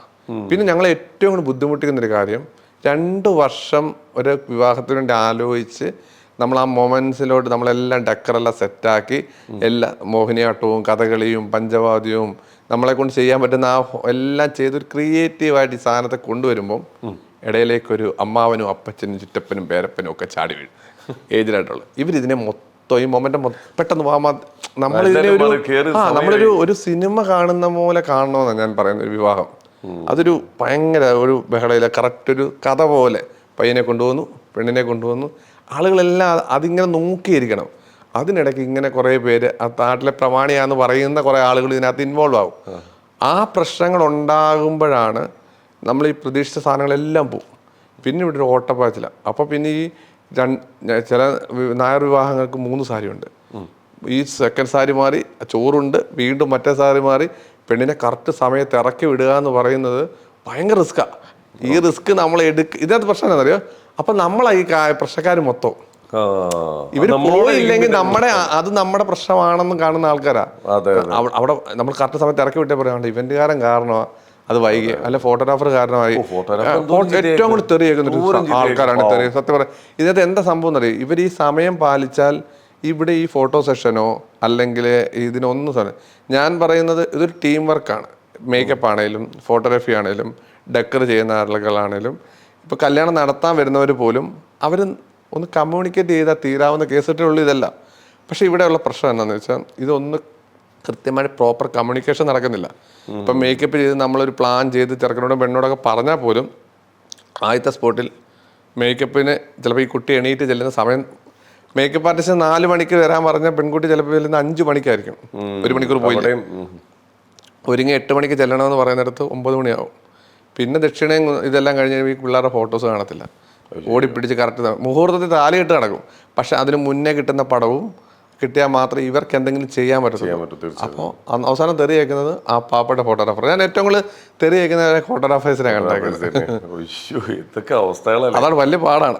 ഇപ്പം ഈ കല്യാണത്തിൻ്റെ നമ്മൾ ഏറ്റവും എന്താ പറയുക, ഏറ്റവും നല്ല മുഹൂർത്തങ്ങളാണ് നമ്മൾ ഇത്രയും പറഞ്ഞുകൊണ്ടിരിക്കുന്നത്. എവിടെയെങ്കിലും ഈ പ്രകൃതി ഉണ്ടാകുന്ന മാറ്റങ്ങൾ, പ്രകൃതിയിൽ ഉണ്ടാകുന്ന മാറ്റങ്ങൾ, മഴ, കാറ്റ്, ഇതൊക്കെ നമ്മളെ ബാധിക്കും. ചിലപ്പോൾ ഓപ്പൺ സ്റ്റേ ഇട്ട് കഴിഞ്ഞ് കഴിഞ്ഞാൽ ഭയങ്കര മഴ വന്നു കഴിഞ്ഞാൽ പ്ലാനിങ് മൊത്തം തെറ്റും. ചിലപ്പോൾ പന്തലിൽ വെള്ളം കയറുന്ന സ്ഥലങ്ങളാണെങ്കിൽ പന്തലിലൊക്കെ വെള്ളം വന്നാൽ പറ്റും. അങ്ങനെ എന്തെങ്കിലും ഫേസ് ചെയ്യേണ്ടി വന്നിട്ടുണ്ട്? ഒരു വലിയ പ്രശ്നം ഉണ്ടായിട്ടുണ്ട്. കാരണം ഒരു 2018 വെള്ളപ്പൊക്കം. അപ്പോൾ വെള്ളപ്പൊക്ക സമയത്ത് നമുക്ക് ഞങ്ങളൊരു കുട്ടനാട് ഭാഗത്ത് ആലപ്പുഴയിൽ നിന്ന് നമ്മൾ ചങ്ങനാശ്ശേരി നിന്ന് ആലപ്പുഴയ്ക്ക് പോകുമ്പോഴത്തേക്ക് ഉള്ളോട്ട് പോയ കുട്ടനാടാണ്. അപ്പോൾ കുട്ടനാട് ഭാഗത്ത് ഒരു വീടിൻ്റെ സൈഡിൽ ഒരു പന്തലിട്ടിട്ട് അതിനകത്താണ് ചടങ്ങ് നടത്താനുള്ള പ്ലാൻ. അപ്പം ഈ കുട്ടനാടിൻ്റെ പ്രത്യേകത എന്താണെന്ന് വെച്ചാൽ സ്പേസ് ഒക്കെ ഉള്ള ആളുകളൊക്കെ ഇപ്പം കുറച്ചൊക്കെ മാറി. കുറച്ച് നാളുകൾക്ക് മുന്നേ അവരുടെ മുറ്റത്ത് തന്നെ കല്യാണം നടത്താൻ കൂടുതലും പ്രിഫർ ചെയ്യുന്ന ആളുകളുണ്ടാവും. അപ്പോൾ ഇച്ചിരി സ്ഥലം കൂടെ ഒക്കെ ഉണ്ടെങ്കിൽ നല്ല പന്തലൊക്കെ ഇട്ടിട്ട് അതിനകത്താണ്. അപ്പോൾ ഞാൻ കല്യാണത്തിന് ഞങ്ങളെല്ലാം സ്റ്റേജ് ചെയ്തിട്ട് പോകുമ്പം നല്ല മഴയുള്ള സമയമാണ്. എനിക്കൊന്ന് 2018 വെള്ളപ്പൊക്കമൊക്കെ സ്റ്റാർട്ട് ചെയ്യുന്ന സമയമാണ്. അപ്പോൾ കണ്ടെത്തി വെള്ളമുണ്ട്, നമ്മൾ ചെയ്ത സ്ഥലത്ത് വെള്ളമില്ല. പിറ്റേ ദിവസം രാവിലെ വരുമ്പോൾ ഫുൾ വെള്ളമാണ്. സ്റ്റേജ് മാത്രമേ ഉള്ളൂ വെള്ളത്തിലല്ലാതെ. നോർമലി വെള്ളം പന്തലിനകത്തൊക്കെ വെള്ളമാണ്. ശരിക്കും അത് കല്യാണത്തിനന്നോ? കല്യാണത്തിനന്ന് ഫുൾ വെള്ളം. അയ്യോ. അതായത് നടന്നു പോകാന്ന് കാലുപ്പറ്റിക്ക് മേളിൽ വെള്ളം കിടക്കുക. നോർമലി കസരയൊക്കെ ഒഴി കിടക്കുക. നമ്മളിത് ഇവരെ വില്ലിങ്ങായിട്ട് ഇവരോട് പറഞ്ഞാണ് മഴ വരും, വെള്ളം കയറാൻ ചാൻസ് ഉണ്ട്. അപ്പോൾ പക്ഷേ നമ്മളിപ്പോൾ ചില കാര്യങ്ങളുണ്ടല്ലോ, ക്ലയൻറ്റിൻ്റെ തീരുമാനമാണല്ലോ ഇവിടെ തന്നെ നടത്തും എന്നുള്ളത്. പക്ഷെ നമുക്ക് ഈ ചില കാര്യങ്ങൾ നമ്മളെ തേടി വരുമെന്ന് പറയുന്ന ഒരു സാധനമാണ്. ഞങ്ങൾക്ക് പന്തലിടാൻ വന്ന ആൾ ഈ വലിയ കുറേ പീസ് പ്ലൈവുഡിൻ്റെ കട്ടിങ് കൊണ്ടുവന്നിട്ടുണ്ടായിരുന്നു. അപ്പം പുള്ളി ശരിക്കും അത് വേറൊരിടത്തേക്ക് കൊണ്ടുവന്നിട്ട് ഈ ലോഡ് ചെയ്തപ്പം ഇവിടെ വെച്ച് പിന്നെ പുള്ളിക്ക് ഇത് കൊണ്ടുപോയില്ല. ഞങ്ങൾ ഇത് കൊണ്ടുവന്ന് സെൻറ്ററിൽ കൂടെ റാമ്പ് ഉണ്ടാക്കി. എന്നിട്ട് ചെറുക്കനും പെണ്ണും സ്റ്റേജിൽ, ബാക്കിയുള്ള ഒരു വീടിൻ്റെ സൈഡിൽ നിന്ന് കല്യാണം കണ്ടു. സ്റ്റേജ് മുങ്ങിയിട്ടില്ല, ഇരിക്കുന്നിടത്ത് മാത്രമേ ഉള്ളൂ വെള്ളം. അപ്പോൾ അങ്ങനെ ഒരു പ്രശ്നം പറ്റിയിട്ട് ആ പ്രശ്നം പറ്റിയിട്ടെന്ന് പറഞ്ഞാൽ ചത്തുപോയി മനുഷ്യൻ. ഇവരെ അച്ഛൻ രാത്രി ഒരു 12-12:45 വിളിച്ചു, വിജിഷേ പെട്ടെന്ന് വരാൻ. നമ്മുടെ പ്രതീക്ഷ പന്തലെൻ്റെ മറിഞ്ഞു വീണോ എന്ന്. ചെല്ലുമ്പം അച്ഛനും അമ്മയും ആ പെങ്കൊച്ചു ഇരിക്കുക, വെള്ളവും. കുറച്ച് പേരേ ഉള്ള കല്യാണത്തിന്. അവർ ഒരു പരിപാടി വേറെ ഫംഗ്ഷൻ നടത്തിയിട്ടുണ്ട്. പക്ഷെ എന്ത് ചെയ്യും, നമ്മളാ സമയമില്ലല്ലോ ഇതിനെ ഒന്ന് ചെയ്യാൻ. അപ്പം ഇവർ മോട്ടർ വെച്ചിട്ടുണ്ട്. മോട്ടർ വെച്ചാൽ എങ്ങോട്ട് ഒഴിക്കും? കുട്ടനാടല്ല, ചുറ്റും വെള്ളമാണ്. അപ്പം ഒന്നും ചെയ്യാൻ പറ്റത്തില്ല. പക്ഷെ ആ സമയത്ത് അതാ ഞാൻ പറയാം, എനിക്ക് എൻ്റെ സ്റ്റാഫ് അത്ര പേരാണ്. ഒറ്റ വിളി എൻ്റെ പിള്ളേരെല്ലാം വന്നു ഈ സാധനം ചെയ്തു. നമ്മൾ ആ കല്യാണം നടത്തി. നമ്മളെ സംബന്ധിച്ച് ഹാപ്പി ഒന്നുമല്ല, നമ്മൾ ഭയങ്കര ഭംഗിയായിട്ട് ചെയ്യണമെന്ന് പറഞ്ഞാൽ ഈ ടെൻഷൻ നമ്മൾ കൃത്യമായിട്ട് അവർക്ക് കൊടുത്തതാണ്. പക്ഷെ അവരത് എടുത്തില്ല. അങ്ങനെ ഞാൻ പറഞ്ഞത്, എനിക്ക് നമ്മൾ ചില കാര്യങ്ങൾ എന്നോട് എല്ലാവരും പറഞ്ഞു, വിജയ് നെഗറ്റീവ് പറയുന്ന എന്തിനാന്ന് ചോദിക്കുന്നവരുണ്ട്. ഇപ്പം ഞാൻ ഈ കൂൾ ഫയർ ചെയ്യുന്ന കല്യാണത്തിന് ഞാൻ അവരോട് ആദ്യം പറയുന്നത് അത് ഒഴിവാക്കി കൂടെ എന്ന് ചോദിക്കും. ഏറ്റവും റിസ്ക് ഉള്ള സാധനം ഈ ഫയർ തീ വരുന്നത്. കല്യാണത്തിന് റിസപ്ഷൻ കുഴപ്പമില്ല, കാരണം കല്യാണം എന്ന് പറയുന്ന ഒരു ക്രൗഡായിട്ടാണ് ഈ എൻട്രി വരുന്നത്. ഫ്രണ്ടിൽ താലം, അമ്മായി, വിളക്ക്, അഷ്ടമംഗല്യം, പയ്യൻ്റെ ഫാമിലി എല്ലാവരും ഒരുമിച്ചാണ് വരുന്നത്. ഇപ്പം ഈ ഇതിനിടയ്ക്ക് ഈ ഫയർ വന്നാൽ ചിലപ്പോൾ നമുക്കിതിനെ എങ്ങനെ പ്രിഡിക്റ്റ് ചെയ്യാൻ പറ്റത്തില്ല. എങ്ങോട്ട് വേണം ഉടുന്ന സാരി എല്ലാം അങ്ങനത്തെ ആയിരിക്കും. അപ്പം നോർമലി ഇങ്ങനെ അങ്ങോട്ട് കൊണ്ടുപോകും. അപ്പം ഞാനത് പറയുമ്പോൾ ആൾക്കാർ ചോദിക്കും ചിലയിടത്ത് കാണത്തില്ല ചേട്ടാ. ഞാൻ പറഞ്ഞു ആ റിസ്ക് ആണത്, നമുക്കത് എടുക്കാം, നമുക്ക് ആ റിസ്ക് കവർ ചെയ്യാൻ പറ്റുന്ന രീതിയിൽ ചെയ്യാൻ പറ്റുമായിരിക്കും. പക്ഷേ റിസപ്ഷൻ ആ പ്രശ്നമില്ല, കാരണം ഇവർ രണ്ടും തന്നെ നടന്നു വരുമ്പം ഇത് ഫയർ ചെയ്താൽ നമുക്ക് വിഷം കിട്ടും, ഇത് ഇങ്ങനെയാണ് അങ്ങനെയാണെന്ന് കിട്ടും. മറ്റേടത്ത് അത് കിട്ടത്തില്ല. അതുപോലെ തന്നെയാണ് നമ്മളെ ഏറ്റവും വലിയ പ്രശ്നം കോവിഡ് ടൈം. ഞാൻ ഈ കോവിഡിൻ്റെ സമയത്ത് ചങ്ങനാശ്ശേരി കൊണ്ടൂർ കൺവെൻഷൻ സെൻറ്ററിൽ സ്റ്റേജ് ഇട്ടു. പിറ്റേ ദിവസം കല്യാണത്തിന് സ്റ്റേജ് ഇട്ടു. ഞങ്ങൾ കയറിയത് ഒരു 11 മണിക്ക് ചെയ്യാൻ തുടങ്ങിയത്. 5 മണിയായപ്പോൾ പോലീസ് വന്നു. ഇത് കണ്ടെയ്ൻമെൻറ്റ് സോണാണ്, ഇവിടെ വിവാഹം നടത്താൻ പറ്റത്തില്ല, അഴിച്ചോളാൻ സ്റ്റേജ് ചെയ്തിട്ട്. അപ്പോൾ നമ്മൾ ഉടനെ വീട്ടുകാരെ വിളിച്ച് ഇവിടെ കല്യാണം നടക്കത്തില്ല, എന്താ ചെയ്യുന്നത്? അപ്പോൾ നമ്മൾ സെക്കൻഡ് ചോയ്സ് ആയിട്ട് വീടിന് ചുറ്റും പന്തലിട്ട് വെച്ചിട്ടുണ്ടായിരുന്നു. നേരെ ആ സ്റ്റേജ് അതുപോലെ കൊണ്ട് വീടിനകത്ത് കൊണ്ടുവന്നിട്ട് സ്റ്റേജ് ചെയ്ത് കല്യാണം നടത്തി. ഒരു ഒറ്റ കാര്യം ചോദിക്കട്ടെ, കല്യാണ വീട്ടിൽ നിന്ന് നിങ്ങൾ അറസ്റ്റ് ചെയ്തുകൊണ്ടിട്ടുണ്ടോ? ഉണ്ട്, കായംകുളത്ത്. എന്നെ അറസ്റ്റ് ചെയ്തോണ്ട് പോയിട്ടുണ്ട്. അറസ്റ്റ് ചെയ്തോണ്ട് പോയെന്ന് പറഞ്ഞാൽ അറസ്റ്റ് ഒന്നും പറയാൻ പറ്റത്തില്ല. ശരിക്കും അതൊരു കോവിഡ് ടൈമിലെ കല്യാണമായിരുന്നു. അപ്പൊ ശരിക്കും നമുക്കന്ന് ഭയങ്കര ലിമിറ്റ് ആയിരുന്നു. 20 പേര് 50 പേരെ കണക്കാണെന്നുണ്ട്. അപ്പൊ ശരിക്കും ഇച്ചിരി ഉള്ളിലോട്ടുള്ള സ്ഥലമാണ്. അപ്പൊ രാവിലെ അപ്പൊ കല്യാണത്തിന് ഞാൻ മാത്രമേ പോകത്തുള്ളൂ, കാരണം ക്രൗഡ് എണ്ണം കൂടുതലാണല്ലോ. ഞാൻ ഒരാളെ കൂടെ കൊണ്ടുപോയാൽ 2 പേരുടെ എണ്ണം കാണിക്കണമല്ലോ. അപ്പോൾ ഞാൻ വീടിനകത്ത് ഒരു കട്ടൻ ഇട്ടിട്ട് കുറച്ച് പൂവൊക്കെ ആർട്ടിഫിഷ്യൽ ഫ്ലവറൊക്കെ തൂക്കിയിട്ട് വിളക്കും എല്ലാം പറയെല്ലാം വെച്ച് സെറ്റ് ചെയ്ത് എല്ലാം ചെയ്ത് കഴിഞ്ഞ് അപ്പോൾ ആൾക്കാരിങ്ങനെ വരുന്നുണ്ട്. മാസ്ക് ഒക്കെ ഇട്ട് നമ്മൾ ഫ്രണ്ട് സാനിറ്റൈസറും കാര്യങ്ങളും എല്ലാം വെച്ചേക്കുക. ഏകദേശം ആ വീട്ടിൽ ഇരിക്കുന്ന 60 പേരായി. നമ്മുടെ കണക്കിൽ 51, കണക്ക് എഴുതിയിരിക്കുന്ന ബുക്കിനകത്ത് 50 പേരെ ആയിട്ടുള്ളൂ. പക്ഷെ 60 പേരുണ്ടെന്നാണ് എൻ്റെ ഒരു ഓർമ്മ. കുറച്ച് കഴിഞ്ഞപ്പോൾ ഒരു പോലീസ് വണ്ടി വന്നു. പോലീസ് വണ്ടി വന്ന് എന്നിട്ട് മത്സരം നേരെ അകത്ത് കയറി വന്നു. എന്താ പരിപാടി? മോളുടെ വിവാഹമാണ്. Police station. അപ്പം പോലീസ് സ്റ്റേഷൻ അറിയിച്ചിട്ടുണ്ട്. എത്ര പേരുണ്ട്? ഞാൻ ബുക്ക് എടുത്ത് ഇങ്ങനെ കാണിച്ചു. നീ ബുക്കൊക്കെ അവിടെ വെച്ചേക്കെ, എത്ര പേരുണ്ടെന്ന് ചോദിച്ചു. അപ്പം ഞാൻ പറഞ്ഞു സാർ 55 പേര് കാണും എന്ന് പറഞ്ഞു. 50 പേരല്ലേ പറ്റത്തുള്ളൂ എന്ന് പറഞ്ഞു. അപ്പോൾ ഞാൻ സാറേ കുഴപ്പമില്ല. അപ്പോൾ പെണ്ണിൻ്റെ അച്ഛൻ വന്നിട്ട്, അച്ഛൻ ഒരു ഏജിലായിട്ടൊരു മനുഷ്യൻ. അപ്പോൾ ചോദിച്ചു സാറേ എന്തിനും പ്രശ്നം ഞങ്ങൾക്കല്ല, നിങ്ങളുടെ അയലോക്കത്തുള്ള ആർക്കും പ്രശ്നമുണ്ട്, ഇവിടെ 51 പേര് കൂടുതൽ ആളുണ്ടെന്ന് പറഞ്ഞ് വിളിച്ച് പറഞ്ഞു.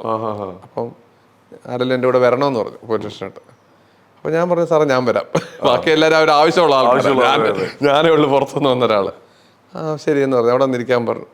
അപ്പോൾ പുള്ളി ഞാൻ കയറിയപ്പോഴത്തേക്ക് എന്നോട് പറഞ്ഞു ഒന്നും തോന്നല്ല, ഇവിടുന്ന് ഇപ്പം ഞങ്ങൾ ആരെയും കൊണ്ടുപോയില്ലെങ്കിൽ നെക്സ്റ്റ് കോൾ കളക്ടറേറ്റിലോട്ടായിരിക്കും പോകുന്നത്. അപ്പോൾ അവരെ സംബന്ധിച്ച് ആ പ്രശ്നമായിരിക്കും.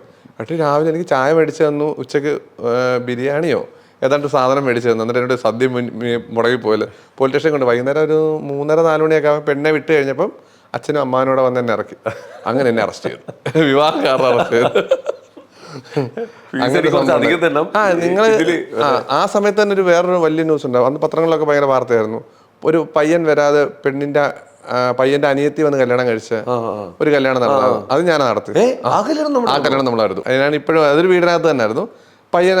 പയ്യൻ വരാനൊരു നോർമലി 2-3 ദിവസം വെച്ചിട്ടായിരുന്നു. പക്ഷേ ഫ്ലൈറ്റ് കയറാൻ നേരം നോക്കിയപ്പോൾ പയ്യൻ കോവിഡായിരുന്നു. അപ്പോൾ അവിടെ ക്വാറന്റൈൻ ചെയ്തു. അതുകൊണ്ട് വരാൻ പറ്റില്ല. എടുത്ത ഡേറ്റിൽ പെങ്ങൾ വന്ന് താലി കെട്ടിക്കൊണ്ടുപോയി. ഭയങ്കര വൈറലായ ഒരു വിവാഹമായിരുന്നു. ആ വിവാഹം നമ്മളാണ്. പയ്യന്റെ പെങ്ങൾ വന്ന് കല്യാണം കഴിച്ചിട്ടുണ്ട്.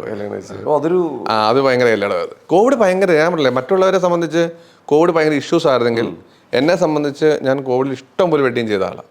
ഞാൻ അത്യാവശ്യം ഇഷ്ടം പോലെ വെഡിങ്, ഞാൻ ലോറിക്കകത്ത് സ്റ്റേ ചെയ്തു.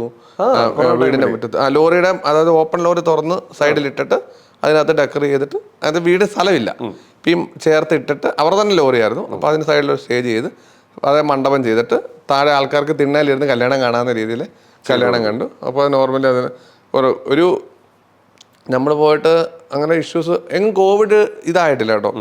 എല്ലാ പ്രോട്ടോക്കോളും കൃത്യമായിട്ട് പാലിച്ച് വിവാഹം നടത്താൻ പറ്റി. മാസ്ക് ധരിപ്പിക്കുകയും കൃത്യമായിട്ട് സാനിറ്റൈസ് ചെയ്യുകയും വിളമ്പുന്ന ഗ്ലൗസും ഇതും എല്ലാം ഇട്ട് കൃത്യമായിട്ട് നമ്മൾ ചെയറുകളൊക്കെ കറക്റ്റ് കോവിഡ് പ്രോട്ടോക്കോൾ അനുസരിച്ച് സദ്യയൊക്കെ വിളമ്പിയ കാലം ഞാൻ ആലോചിച്ച്. പക്ഷെ ഒരു കാര്യമുണ്ട്, ഏറ്റവും ഭംഗിയായിട്ട് വിവാഹം ആസ്വദിച്ചത് ആ സമയം അച്ഛനമ്മമാര്. കാരണം എന്താണെന്നറിയോ, നമ്മളൊന്ന് ചിന്തിച്ചു, 1000 പേര് വരുന്ന ക്രൗഡ് വരുന്ന ഈ അച്ഛനും അമ്മ എന്നാ ആകർഷിക്കണം, ഒരു കുന്തോ അറിയത്തുമില്ല, നാട്ടുകാരുടെ മൊത്തം പരാതിയും കേൾക്കണം. നോർമലി ആ വിവാഹം കണ്ടോന്ന് ചോദിച്ചാൽ കണ്ടില്ലെന്ന് തന്നെ പറയും. നോർമലി അവരാരും വിവാഹമാണ്. അതുകൊണ്ടാണ് അവർ പിന്നെ ആൽബം കാണുമ്പോഴായിരിക്കും ചിലപ്പോൾ അവർക്ക് ആ മെമ്മറബിൾ ആയിട്ടുള്ള പല കാര്യങ്ങളും അവർ കാണാൻ പറ്റുന്നത്. പക്ഷെ ഞാൻ ഇപ്പോഴും ആലോചിക്കാറുണ്ട്. അതുകൊണ്ടാണ് എനിക്ക് ശരിക്കും കോവിഡ് കാരണം ഉണ്ടായ ഒരു കാര്യമാണ് ഇപ്പോൾ ഈ നോർമൽ ഇൻറ്റിമേറ്റ് വെഡ്ഡിങ് എന്ന് പറഞ്ഞ് ആളുകൾ കുറച്ച് മറ്റേ ഡെസ്റ്റിനേഷൻ വെഡ്ഡിങ്ങും ഒക്കെ ഉണ്ടാകാൻ കാരണം ഈ കോവിഡ് ആണെന്നാണ് എനിക്ക് തോന്നുന്നത്. അപ്പോഴാളുകൾക്ക് ചെറിയ ലിമിറ്റഡ് എണ്ണം, ഒരു 40 പേര് 50 പേരുടെ കല്യാണം ഭയങ്കര ഭംഗിയായിട്ട് നടത്തി അവരത് ആസ്വദിച്ചതിന് ശേഷം പിറ്റേ ദിവസം റിസപ്ഷൻ 1000 ആണല്ലോ 2000 ആണല്ലോ, ഒരു വർഷമില്ല റിസപ്ഷന് ആൾക്കാർ ഒരു ഫോട്ടോ എടുക്കാൻ പോകുന്നത്. അപ്പുറത്തേക്ക് കാര്യങ്ങളൊന്നുമില്ല. പക്ഷെ വെഡ്ഡിങ് ഉള്ള ഭംഗിയായിട്ട് ആഘോഷിച്ച് പോകുന്നു. പക്ഷെ പുറത്തേക്ക് വെഡ്ഡിങ് പോകുമ്പം റിസ്ക് കൂടുതലാണ്. ഇപ്പോൾ നമുക്കിപ്പോൾ എന്തൊക്കെ സർവീസ് ഉണ്ട് കല്യാണം? വെഡ്ഡിങ്ങായിട്ട് ബന്ധപ്പെട്ട് ഡെക്കറാണ് ഞാൻ മെയിനായിട്ട്. നമ്മൾ സ്വന്തമായിട്ട് പ്രൊഡക്ഷൻ ചെയ്ത് ചെയ്യുന്ന സാധനം ഡെക്കറാണ്. പിന്നെ ആ വെഡ്ഡിങ്ങുമായിട്ട് ബന്ധപ്പെട്ട അതിൻ്റെ പ്രോഗ്രാംസ്, ഇപ്പോൾ തകിലനാസ്വരം, ഒരു ഫ്യൂഷൻ, ഓടക്കുഴൽ, വയലിൻ, കീബോർഡ്, റിതം, അങ്ങനെ ഫ്യൂഷൻ. പിന്നെ ഹോസ്റ്റിംഗ് കുട്ടികൾ. പിന്നെ ഹോസ്റ്റിംഗ് കുട്ടികൾ എന്ന് പറയുമ്പോൾ എല്ലാവരും പറയും ഹോസ്റ്റിംഗ് കുട്ടികൾ എന്ന് പറഞ്ഞാൽ അവരുടെ എന്താ പ്രത്യേകത എന്ന് ചോദിക്കാറുണ്ട്. ശരിക്കും ഒരു വിവാഹത്തിൽ നമ്മളെപ്പോഴും ഞാൻ പറയുന്നത് ഏറ്റവും വേണ്ട ആളുകളാണ് ഇപ്പം ഈ ഇന്നത്തെ കാലഘട്ടത്തിൽ ഹോസ്റ്റിംഗ് കുട്ടികൾ. അങ്ങനെ ക്രൗഡ് കൃത്യമായിട്ട് മാനേജ് ചെയ്യാനും അവിടെ കൃത്യമായിട്ട് കാര്യങ്ങൾ ആൾക്കാർക്ക് പറഞ്ഞു കൊടുക്കാനും പറ്റുന്ന ഹോസ്റ്റിംഗ് കുട്ടികൾ ഒരു വിവാഹത്തിനുണ്ടെങ്കിൽ വളരെ സ്മൂത്തായിട്ട് വിവാഹങ്ങൾ പോകും. പിന്നെ ഫുഡ് സദ്യ, അതിപ്പോൾ 4 വയസ്സോ 5 വയസ്സോ 6 വയസ്സോ ഒക്കെ വെച്ച് സദ്യകൾ ചെയ്യുന്നുണ്ട്. 6 വയസ്സത്തിനൊക്കെ സദ്യ ചെയ്യുന്നുണ്ട്. നമ്മൾ ചിലര് ഇപ്പൊ ഇവിടെ ഇത്ര നാണെങ്കിൽ അപ്പുറത്ത് ഒരെണ്ണം കൂടെ കൂട്ടി ചെയ്യുന്ന ആളുകളുടെ ഇടയിലാണ് നമ്മൾ ജീവിക്കുന്നത്. ഇത് 6 വയസ്സും കഴിക്കുന്നുണ്ടോന്ന് അറിയത്തില്ല. 52 കൂട്ടം കറി കൂട്ടി കഴിക്കാനും ആൾക്കാരുണ്ട്, 20 കൂട്ടം. അപ്പൊ നോർമലി ഇപ്പൊ നോൺ വരെ സദ്യക്കകത്ത് വന്നു തുടങ്ങി. അപ്പൊ ആളുകൾ സദ്യ പായസം വിളമ്പുന്ന സദ്യക്കകത്ത് മീൻ ഫ്രൈയും ചിക്കൻ ഒക്കെ വന്നു തുടങ്ങി. ഇങ്ങനെ അപ്പൊ ആളുകൾ അവർ എൻജോയ് ചെയ്യണം. വിവാഹം എന്ന് പറയുന്ന ആ സംഭവത്തിനകത്ത് നല്ല ഭക്ഷണം കഴിക്കണം എന്നൊക്കെ പറഞ്ഞ് കൊണ്ടുവരുന്നുണ്ട്. ചിലർ അതിനകത്ത് ഇപ്പോഴും ഓക്കെ അല്ല എങ്കിലും കഴിക്കുന്നവരുണ്ട്, കൊണ്ടുവരുന്നവരുണ്ട്. അപ്പോൾ സദ്യ നമ്മൾ ചെയ്യുന്നുണ്ട്, ഫോട്ടോഗ്രാഫി ചെയ്യുന്നുണ്ട്, മേക്കപ്പ് ചെയ്യുന്നുണ്ട്. പെണ്ണിനെ കൊണ്ട് വന്നാൽ മതി, ബാക്കിയെല്ലാം നമ്മൾ. ശരിക്കും ഇപ്പം ഇത്രയും വർഷത്തെ എക്സ്പീരിയൻസ് ഒക്കെ ഉണ്ട്. ഇത്രയും വർഷത്തെ എക്സ്പീരിയൻസിൽ മറക്കാൻ പറ്റാത്തൊരു അനുഭവം ഏതാ? അങ്ങനെ ചോദിച്ചാൽ ഒറ്റ ഒരു അനുഭവം ഉണ്ട്. മറക്കാൻ പറ്റത്തില്ലെന്ന് പറഞ്ഞാൽ അങ്ങനെ ഇനി ഉണ്ടാകില്ല എന്ന ആഗ്രഹമുള്ള, മറക്കാൻ പറ്റാത്ത, ശരിക്കും നമുക്ക് ചിരി വരും എന്നാൽ ഒരു വലിയ ടെൻഷനും എല്ലാം ഉള്ളൊരു കാര്യമാണ്. അത് എനിക്ക് തോന്നുന്നത് ഒരു 6 വർഷം മുന്നേ ചങ്ങനാശ്ശേരിയിൽ ഒരു വെഡ്ഡിങ് നടക്കുന്ന സിൽവർ പാലസ് ഓഡിറ്റോറിയത്തിൽ വെച്ചാണ്. ചങ്ങനാശ്ശേരി തന്നെ കോട്ടയത്തിന് പോകുന്ന സൈഡിലുള്ള ഒരു ഓഡിറ്റോറിയമാണ്. വരൻ തിരുവനന്തപുരംകാരന്. അപ്പോൾ നോർമലി വിവാഹം ആണ്. അപ്പോൾ നമ്മൾ പരിപാടിയെല്ലാം തുടങ്ങി, വിളക്കെല്ലാം കത്തിച്ചു, പയ്യനെ സ്വീകരിച്ചു, പെൺകുട്ടിയെ സ്വീകരിച്ചു, അപ്പം അവിടുത്തെ ചടങ്ങ് നടത്തുന്ന ഒരാൾ വന്നിട്ട് പറഞ്ഞു മാലയെല്ലാം എടുത്തു. അപ്പം ഞങ്ങൾ പൂമാലയെല്ലാം എടുത്ത് വെച്ചു. അപ്പം പയ്യൻ്റെ അമ്മയോട് പറഞ്ഞു താലി എടുത്ത് വെക്കാൻ പറഞ്ഞു. അപ്പം പയ്യൻ്റെ അമ്മ പറഞ്ഞു ശരിയെന്ന് പറഞ്ഞു. പയ്യൻ്റെ അമ്മ തിരിഞ്ഞു അമ്മാവനോട് താലി തരാൻ പറഞ്ഞു. അപ്പോൾ അമ്മാവൻ ആരെ തപ്പുന്നു. അമ്മാവനിങ്ങനെ ഒരു ഭയങ്കര എന്തൊക്കെ നോക്കുന്നു. അവർ പെട്ടി തുറക്കുന്നു, അത് നോക്കുന്നു, ഇത് നോക്കുന്നു. അപ്പം സമയം ഇങ്ങനെ പൊയ്ക്കൊണ്ടിരിക്കും. അപ്പം നോർമലി പെട്ടെന്ന് അമ്മാവൻ അവിടെ നിന്ന് ഇറങ്ങി പുറത്തോട്ട് പോന്നു. തിരിച്ചു വന്നു, താലി കാണുന്നില്ല. താലി കെട്ടേണ്ട താലി കാണുന്നില്ല. അപ്പം എന്ത് ചെയ്യണമെന്ന് അറിയത്തില്ല. പെട്ടെന്ന് പോയി വാങ്ങാൻ പറ്റുന്ന ഒരു സംവിധാനമല്ല, സമയമായി. കാരണം രണ്ടുപേരെ സ്വീകരിച്ച് ഇരുത്തി അടുത്ത താലി കെട്ടാ, നെക്സ്റ്റ് പരിപാടി താലി കെട്ടാ, തരടുത്ത് താലി കെട്ടണം. അവിടെ ഭയങ്കര ടെൻഷൻ. അമ്മാവൻ അങ്ങോട്ട് ഓടുന്നു, ഇങ്ങോട്ട് ഓടുന്നു. അപ്പോൾ വീട്ടിൽ വെച്ച് അമ്മാൻ്റെ കയ്യിൽ ഈ ഡെപ്പി കൊടുത്തതായിട്ട് ഇവ അനിയത്തിയും കാണുന്നുണ്ട്, അമ്മയും കാണുന്നുണ്ട്. അപ്പം അമ്മാവൻ പറഞ്ഞു തന്നൂന്നോ വെച്ചൂന്നോ ഒക്കെ പറയുന്നുണ്ട്. എന്താ സംഭവം നടത്തില്ല. അവർ ഭയങ്കര അവിടെ ഭയങ്കര ചർച്ചയൊക്കെ നടക്കുക. പെട്ടെന്ന് എന്ത് ചെയ്യുമെന്ന് അറിയത്തില്ല. അപ്പം പയ്യൻ്റെ അച്ഛൻ വന്നിട്ട് ചോദിച്ചു, കരയോഗത്തിൻ്റെ ആ പുള്ളിയോട് ചോദിച്ചു എന്താ ചെയ്യുന്നതെന്ന് ചോദിച്ചു. അപ്പോൾ പ്രായമുള്ളൊരു അച്ഛനുണ്ട്, ഫ്രണ്ട് ഇരിപ്പുണ്ടായിരുന്നു. പുള്ളി പെട്ടെന്ന് പറഞ്ഞു ആരുടെയും താലി ഊരി മേടിച്ചിട്ട് മഞ്ഞൾ മുക്കിയിട്ട് കെട്ടാൻ പറഞ്ഞു. അപ്പോൾ ആര് താലി കൊടുക്കും? അമ്മയുടെ താലി ഊരാൻ പറ്റത്തില്ല. അങ്ങനെ പറഞ്ഞു. അപ്പൂപ്പൻ തന്നെ പറഞ്ഞു പെങ്ങടെ താലി ഊരി മേടിച്ചോളെ, പെങ്ങൾക്ക് അവർ വേറെ ആരും കൊടുക്കത്തില്ലെന്ന് പറഞ്ഞു. അവസാനം പെങ്ങടെ താലി ഊരി മേടിച്ചു. നമ്മൾ മുല്ലപ്പൂവിൻ്റെ നൂലെടുത്തിട്ട് മഞ്ഞളിനകത്ത് മുക്കി നൂല് കയറ്റിയിട്ട് താലി കെട്ടി. എന്താ സംഭവം നടന്നെന്നറിയോ? ഈ പയ്യൻ ഇവർ വീട്ടിൽ നിന്ന് പുറത്തോട്ടിറങ്ങുമായിരുന്നു. പുറത്തോട്ടിറങ്ങിയപ്പം അമ്മാവൻ്റെ കയ്യിലോട്ട് താലി കൊടുത്തു. അമ്മാവൻ്റെ പെട്ടിക്കകത്ത് കൊടുത്ത് അമ്മാവൻ്റെ മുണ്ട് ഊരിപ്പോയി. അമ്മാവൻ ഈ പെട്ടി നേരെ ടീപ്പോയിലോട്ട് വെച്ചു, മുണ്ട് കുത്തി വീട് പൂട്ടി ഇറങ്ങിപ്പോയി. ടീപ്പോയിലിരിക്കുകയായിരുന്നു ഈ സാധനം. ഞാൻ പിന്നെ അമ്മാവനെ കല്യാണത്തിന് കണ്ടിട്ടേ ഇല്ല. ആ ഭാഗത്ത് എങ്ങും അമ്മാവനെ ഞാൻ കണ്ടിട്ടില്ല. താലി കണ്ടില്ല, അമ്മാവനും കാണുന്നില്ല.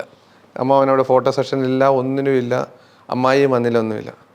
ഒരു 2-3 വർഷം കഴിഞ്ഞിട്ട് കൊച്ചിൻ്റെ 28 ഞാൻ നോക്കുമ്പം ഞാൻ കയറി ചെല്ലുമ്പം വീടിൻ്റെ വാതിക്കൽ അമ്മാവൻ ഇരിപ്പുണ്ട് ഇങ്ങനെ. അപ്പം അമ്മാവൻ്റെ കയ്യിൽ ഒരു പെട്ടിയുണ്ട്. പെട്ടി ഇങ്ങനെ പിടിച്ചേക്കും അമ്മാവൻ. എന്താണെന്നറിയോ? 28 കൊച്ചിൻ്റെ താഴെ വെക്കാതെ പുള്ളി അത് പിടിച്ചോണ്ട് ഇങ്ങനെ ഇരിക്കുക. അപ്പം പുള്ളി എന്നോട് പറഞ്ഞൊരു കാര്യമുണ്ട്, ഒരു വർഷം ഞാൻ എൻ്റെ കൊച്ചിനോട് വർത്താനം പറഞ്ഞിട്ടില്ലെന്ന് പുള്ളി പറഞ്ഞു. അപ്പോൾ എന്നോട് പറഞ്ഞു. അപ്പോൾ ഞാൻ ചോദിച്ചു അതുകൊണ്ട് എന്താ ഒരു ഗുണമുണ്ടായത്? ഒറ്റ ഗുണമുണ്ടായല്ലോ, പെങ്ങളുടെ കല്യാണം, പെങ്ങൾ വലിയ ആയിരുന്നു. പെങ്ങളുടെ കല്യാണം നടന്ന സമയത്ത് നല്ല ഫോട്ടോസ് ഒന്നുമില്ല.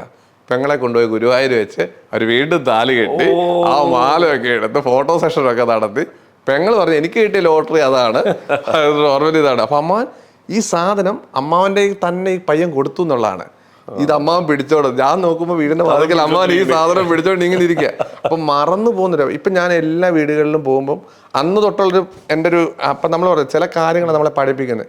ഇന്ന് ഞാൻ അവരോട് പറയുന്നത് മാല കൊണ്ടുവരാത്തൊരു കല്യാണ പൂമാലയില്ലേ, അതായത് 10-10,000 രൂപയുടെ പൂമാല മേടിച്ചിട്ട് വീടിൻ്റെ ഇതിന് താഴെ വെച്ചിട്ട് എടുക്കാൻ മറന്നു പോയിട്ട് ബന്ദിയുടെ മാലയിട്ട് 3 ലക്ഷം 4 ലക്ഷം രൂപയുള്ള സ്റ്റേജിനകത്ത് നിന്ന കല്യാണം ഞാൻ നടന്നിട്ടുണ്ട്. ആ സമയത്ത് നമുക്ക് മാലകൾ കളക്ട് ചെയ്യാൻ പറ്റത്തില്ല. പെട്ടെന്ന് കിട്ടുന്ന ബന്ദിയുടെ പൂമാലയാണ്. അത് 2 പേരും ഇട്ട് ഈ ചാർത്തുമാല ഇട്ടിട്ട് നോർമലി ആ ഇത് വെച്ചിട്ടുണ്ട്.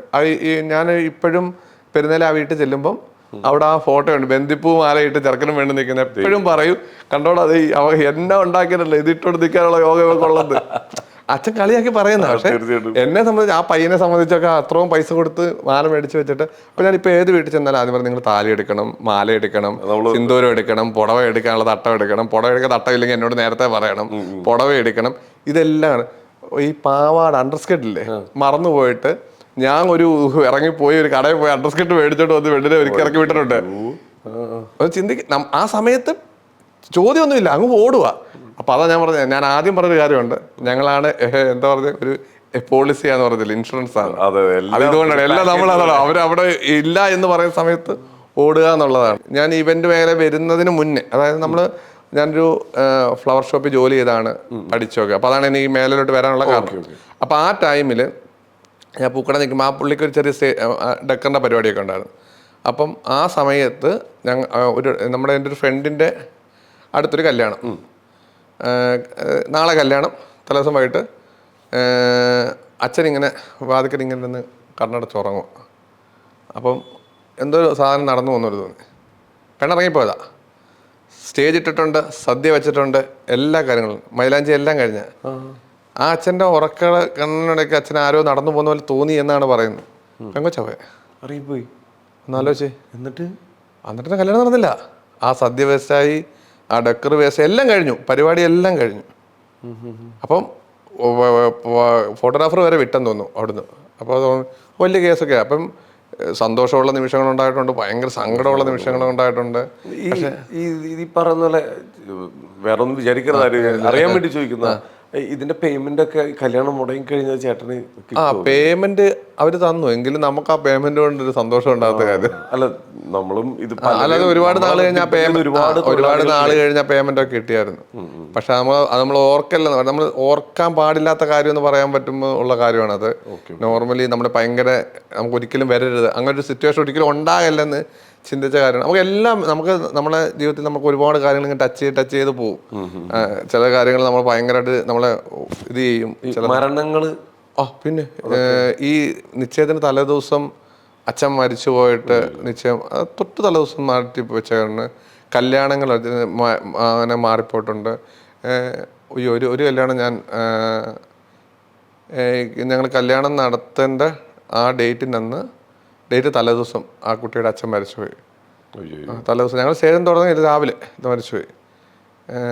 എനിക്ക് തോന്നുന്നത് ആ അച്ഛൻ എന്തുമാത്രം ആഗ്രഹിച്ചെന്നുള്ളതാണ് ആ കല്യാണത്തെ കുറിച്ച്. അതാണ് കാരണം. പക്ഷെ എനിക്ക് ആ കൊച്ചിൻ്റെ കല്യാണം ഞാൻ അതുപോലെ ചെയ്തു കൊടുത്തിട്ടുണ്ട്. ആ കൊച്ച് എൻ്റെ അച്ഛൻ എന്താ ചേട്ടനോട് പറഞ്ഞേക്കുന്നത് എനിക്ക് അറിയില്ല, ചേട്ടൻ അതുപോലെ ചെയ്യണമെന്ന് പറഞ്ഞു. നോർമലി ആൻസി വെച്ചായിരുന്നു. അല്ല, ഞാൻ ഭയങ്കര കമ്മ്യൂണിക്കേഷൻ ആയിരുന്നു ആ അച്ഛൻ. ഈ കൊച്ചിനോട് പറയുന്നതിനെക്കാട്ടും കൂടുതൽ എന്നോട് സംസാരിക്കുകയും പറയുകയല്ല.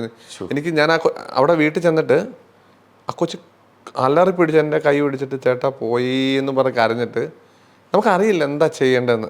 അവിടെ ഞാൻ പേയ്മെൻറ്റ് നോക്കി ഒന്നും പോയ വീട്. അപ്പോൾ എന്നോട് വിവാഹം മാറ്റി വെച്ചപ്പോൾ ഒരാൾ പറഞ്ഞു അയ്യോ പണി പോയത്. ഞാൻ പറഞ്ഞു പണി പോയതൊന്നും അല്ല എൻ്റെ ചേട്ടാ, ആ അച്ഛൻ എനിക്ക് എന്നതായിരുന്നെന്ന് എനിക്കറിയില്ല.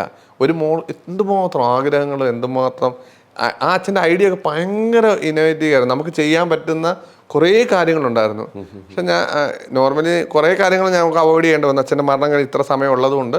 പക്ഷേ ഞാൻ അച്ഛൻ പറഞ്ഞ പോലെ തന്നെ ചെയ്തു. എനിക്കൊരു അങ്ങനെ കുറേ അച്ഛനമ്മമാരുടെ അനുഗ്രഹമൊക്കെ ഉള്ളതുകൊണ്ടായിരിക്കും നമ്മളിങ്ങനെ ഇവിടെ ഇങ്ങനെ നിൽക്കുന്നതും നമ്മളെക്കുറിച്ച് ആരെങ്കിലും നല്ലത് പറയുമ്പോഴും ഒക്കെ ഉള്ളത്. നമ്മളെപ്പോഴും ചിന്തിക്കുന്നത് എന്നിത് നിർത്തുമ്പോഴും നല്ല ഹാപ്പി ആയിട്ട് നിർത്തണമെന്ന്.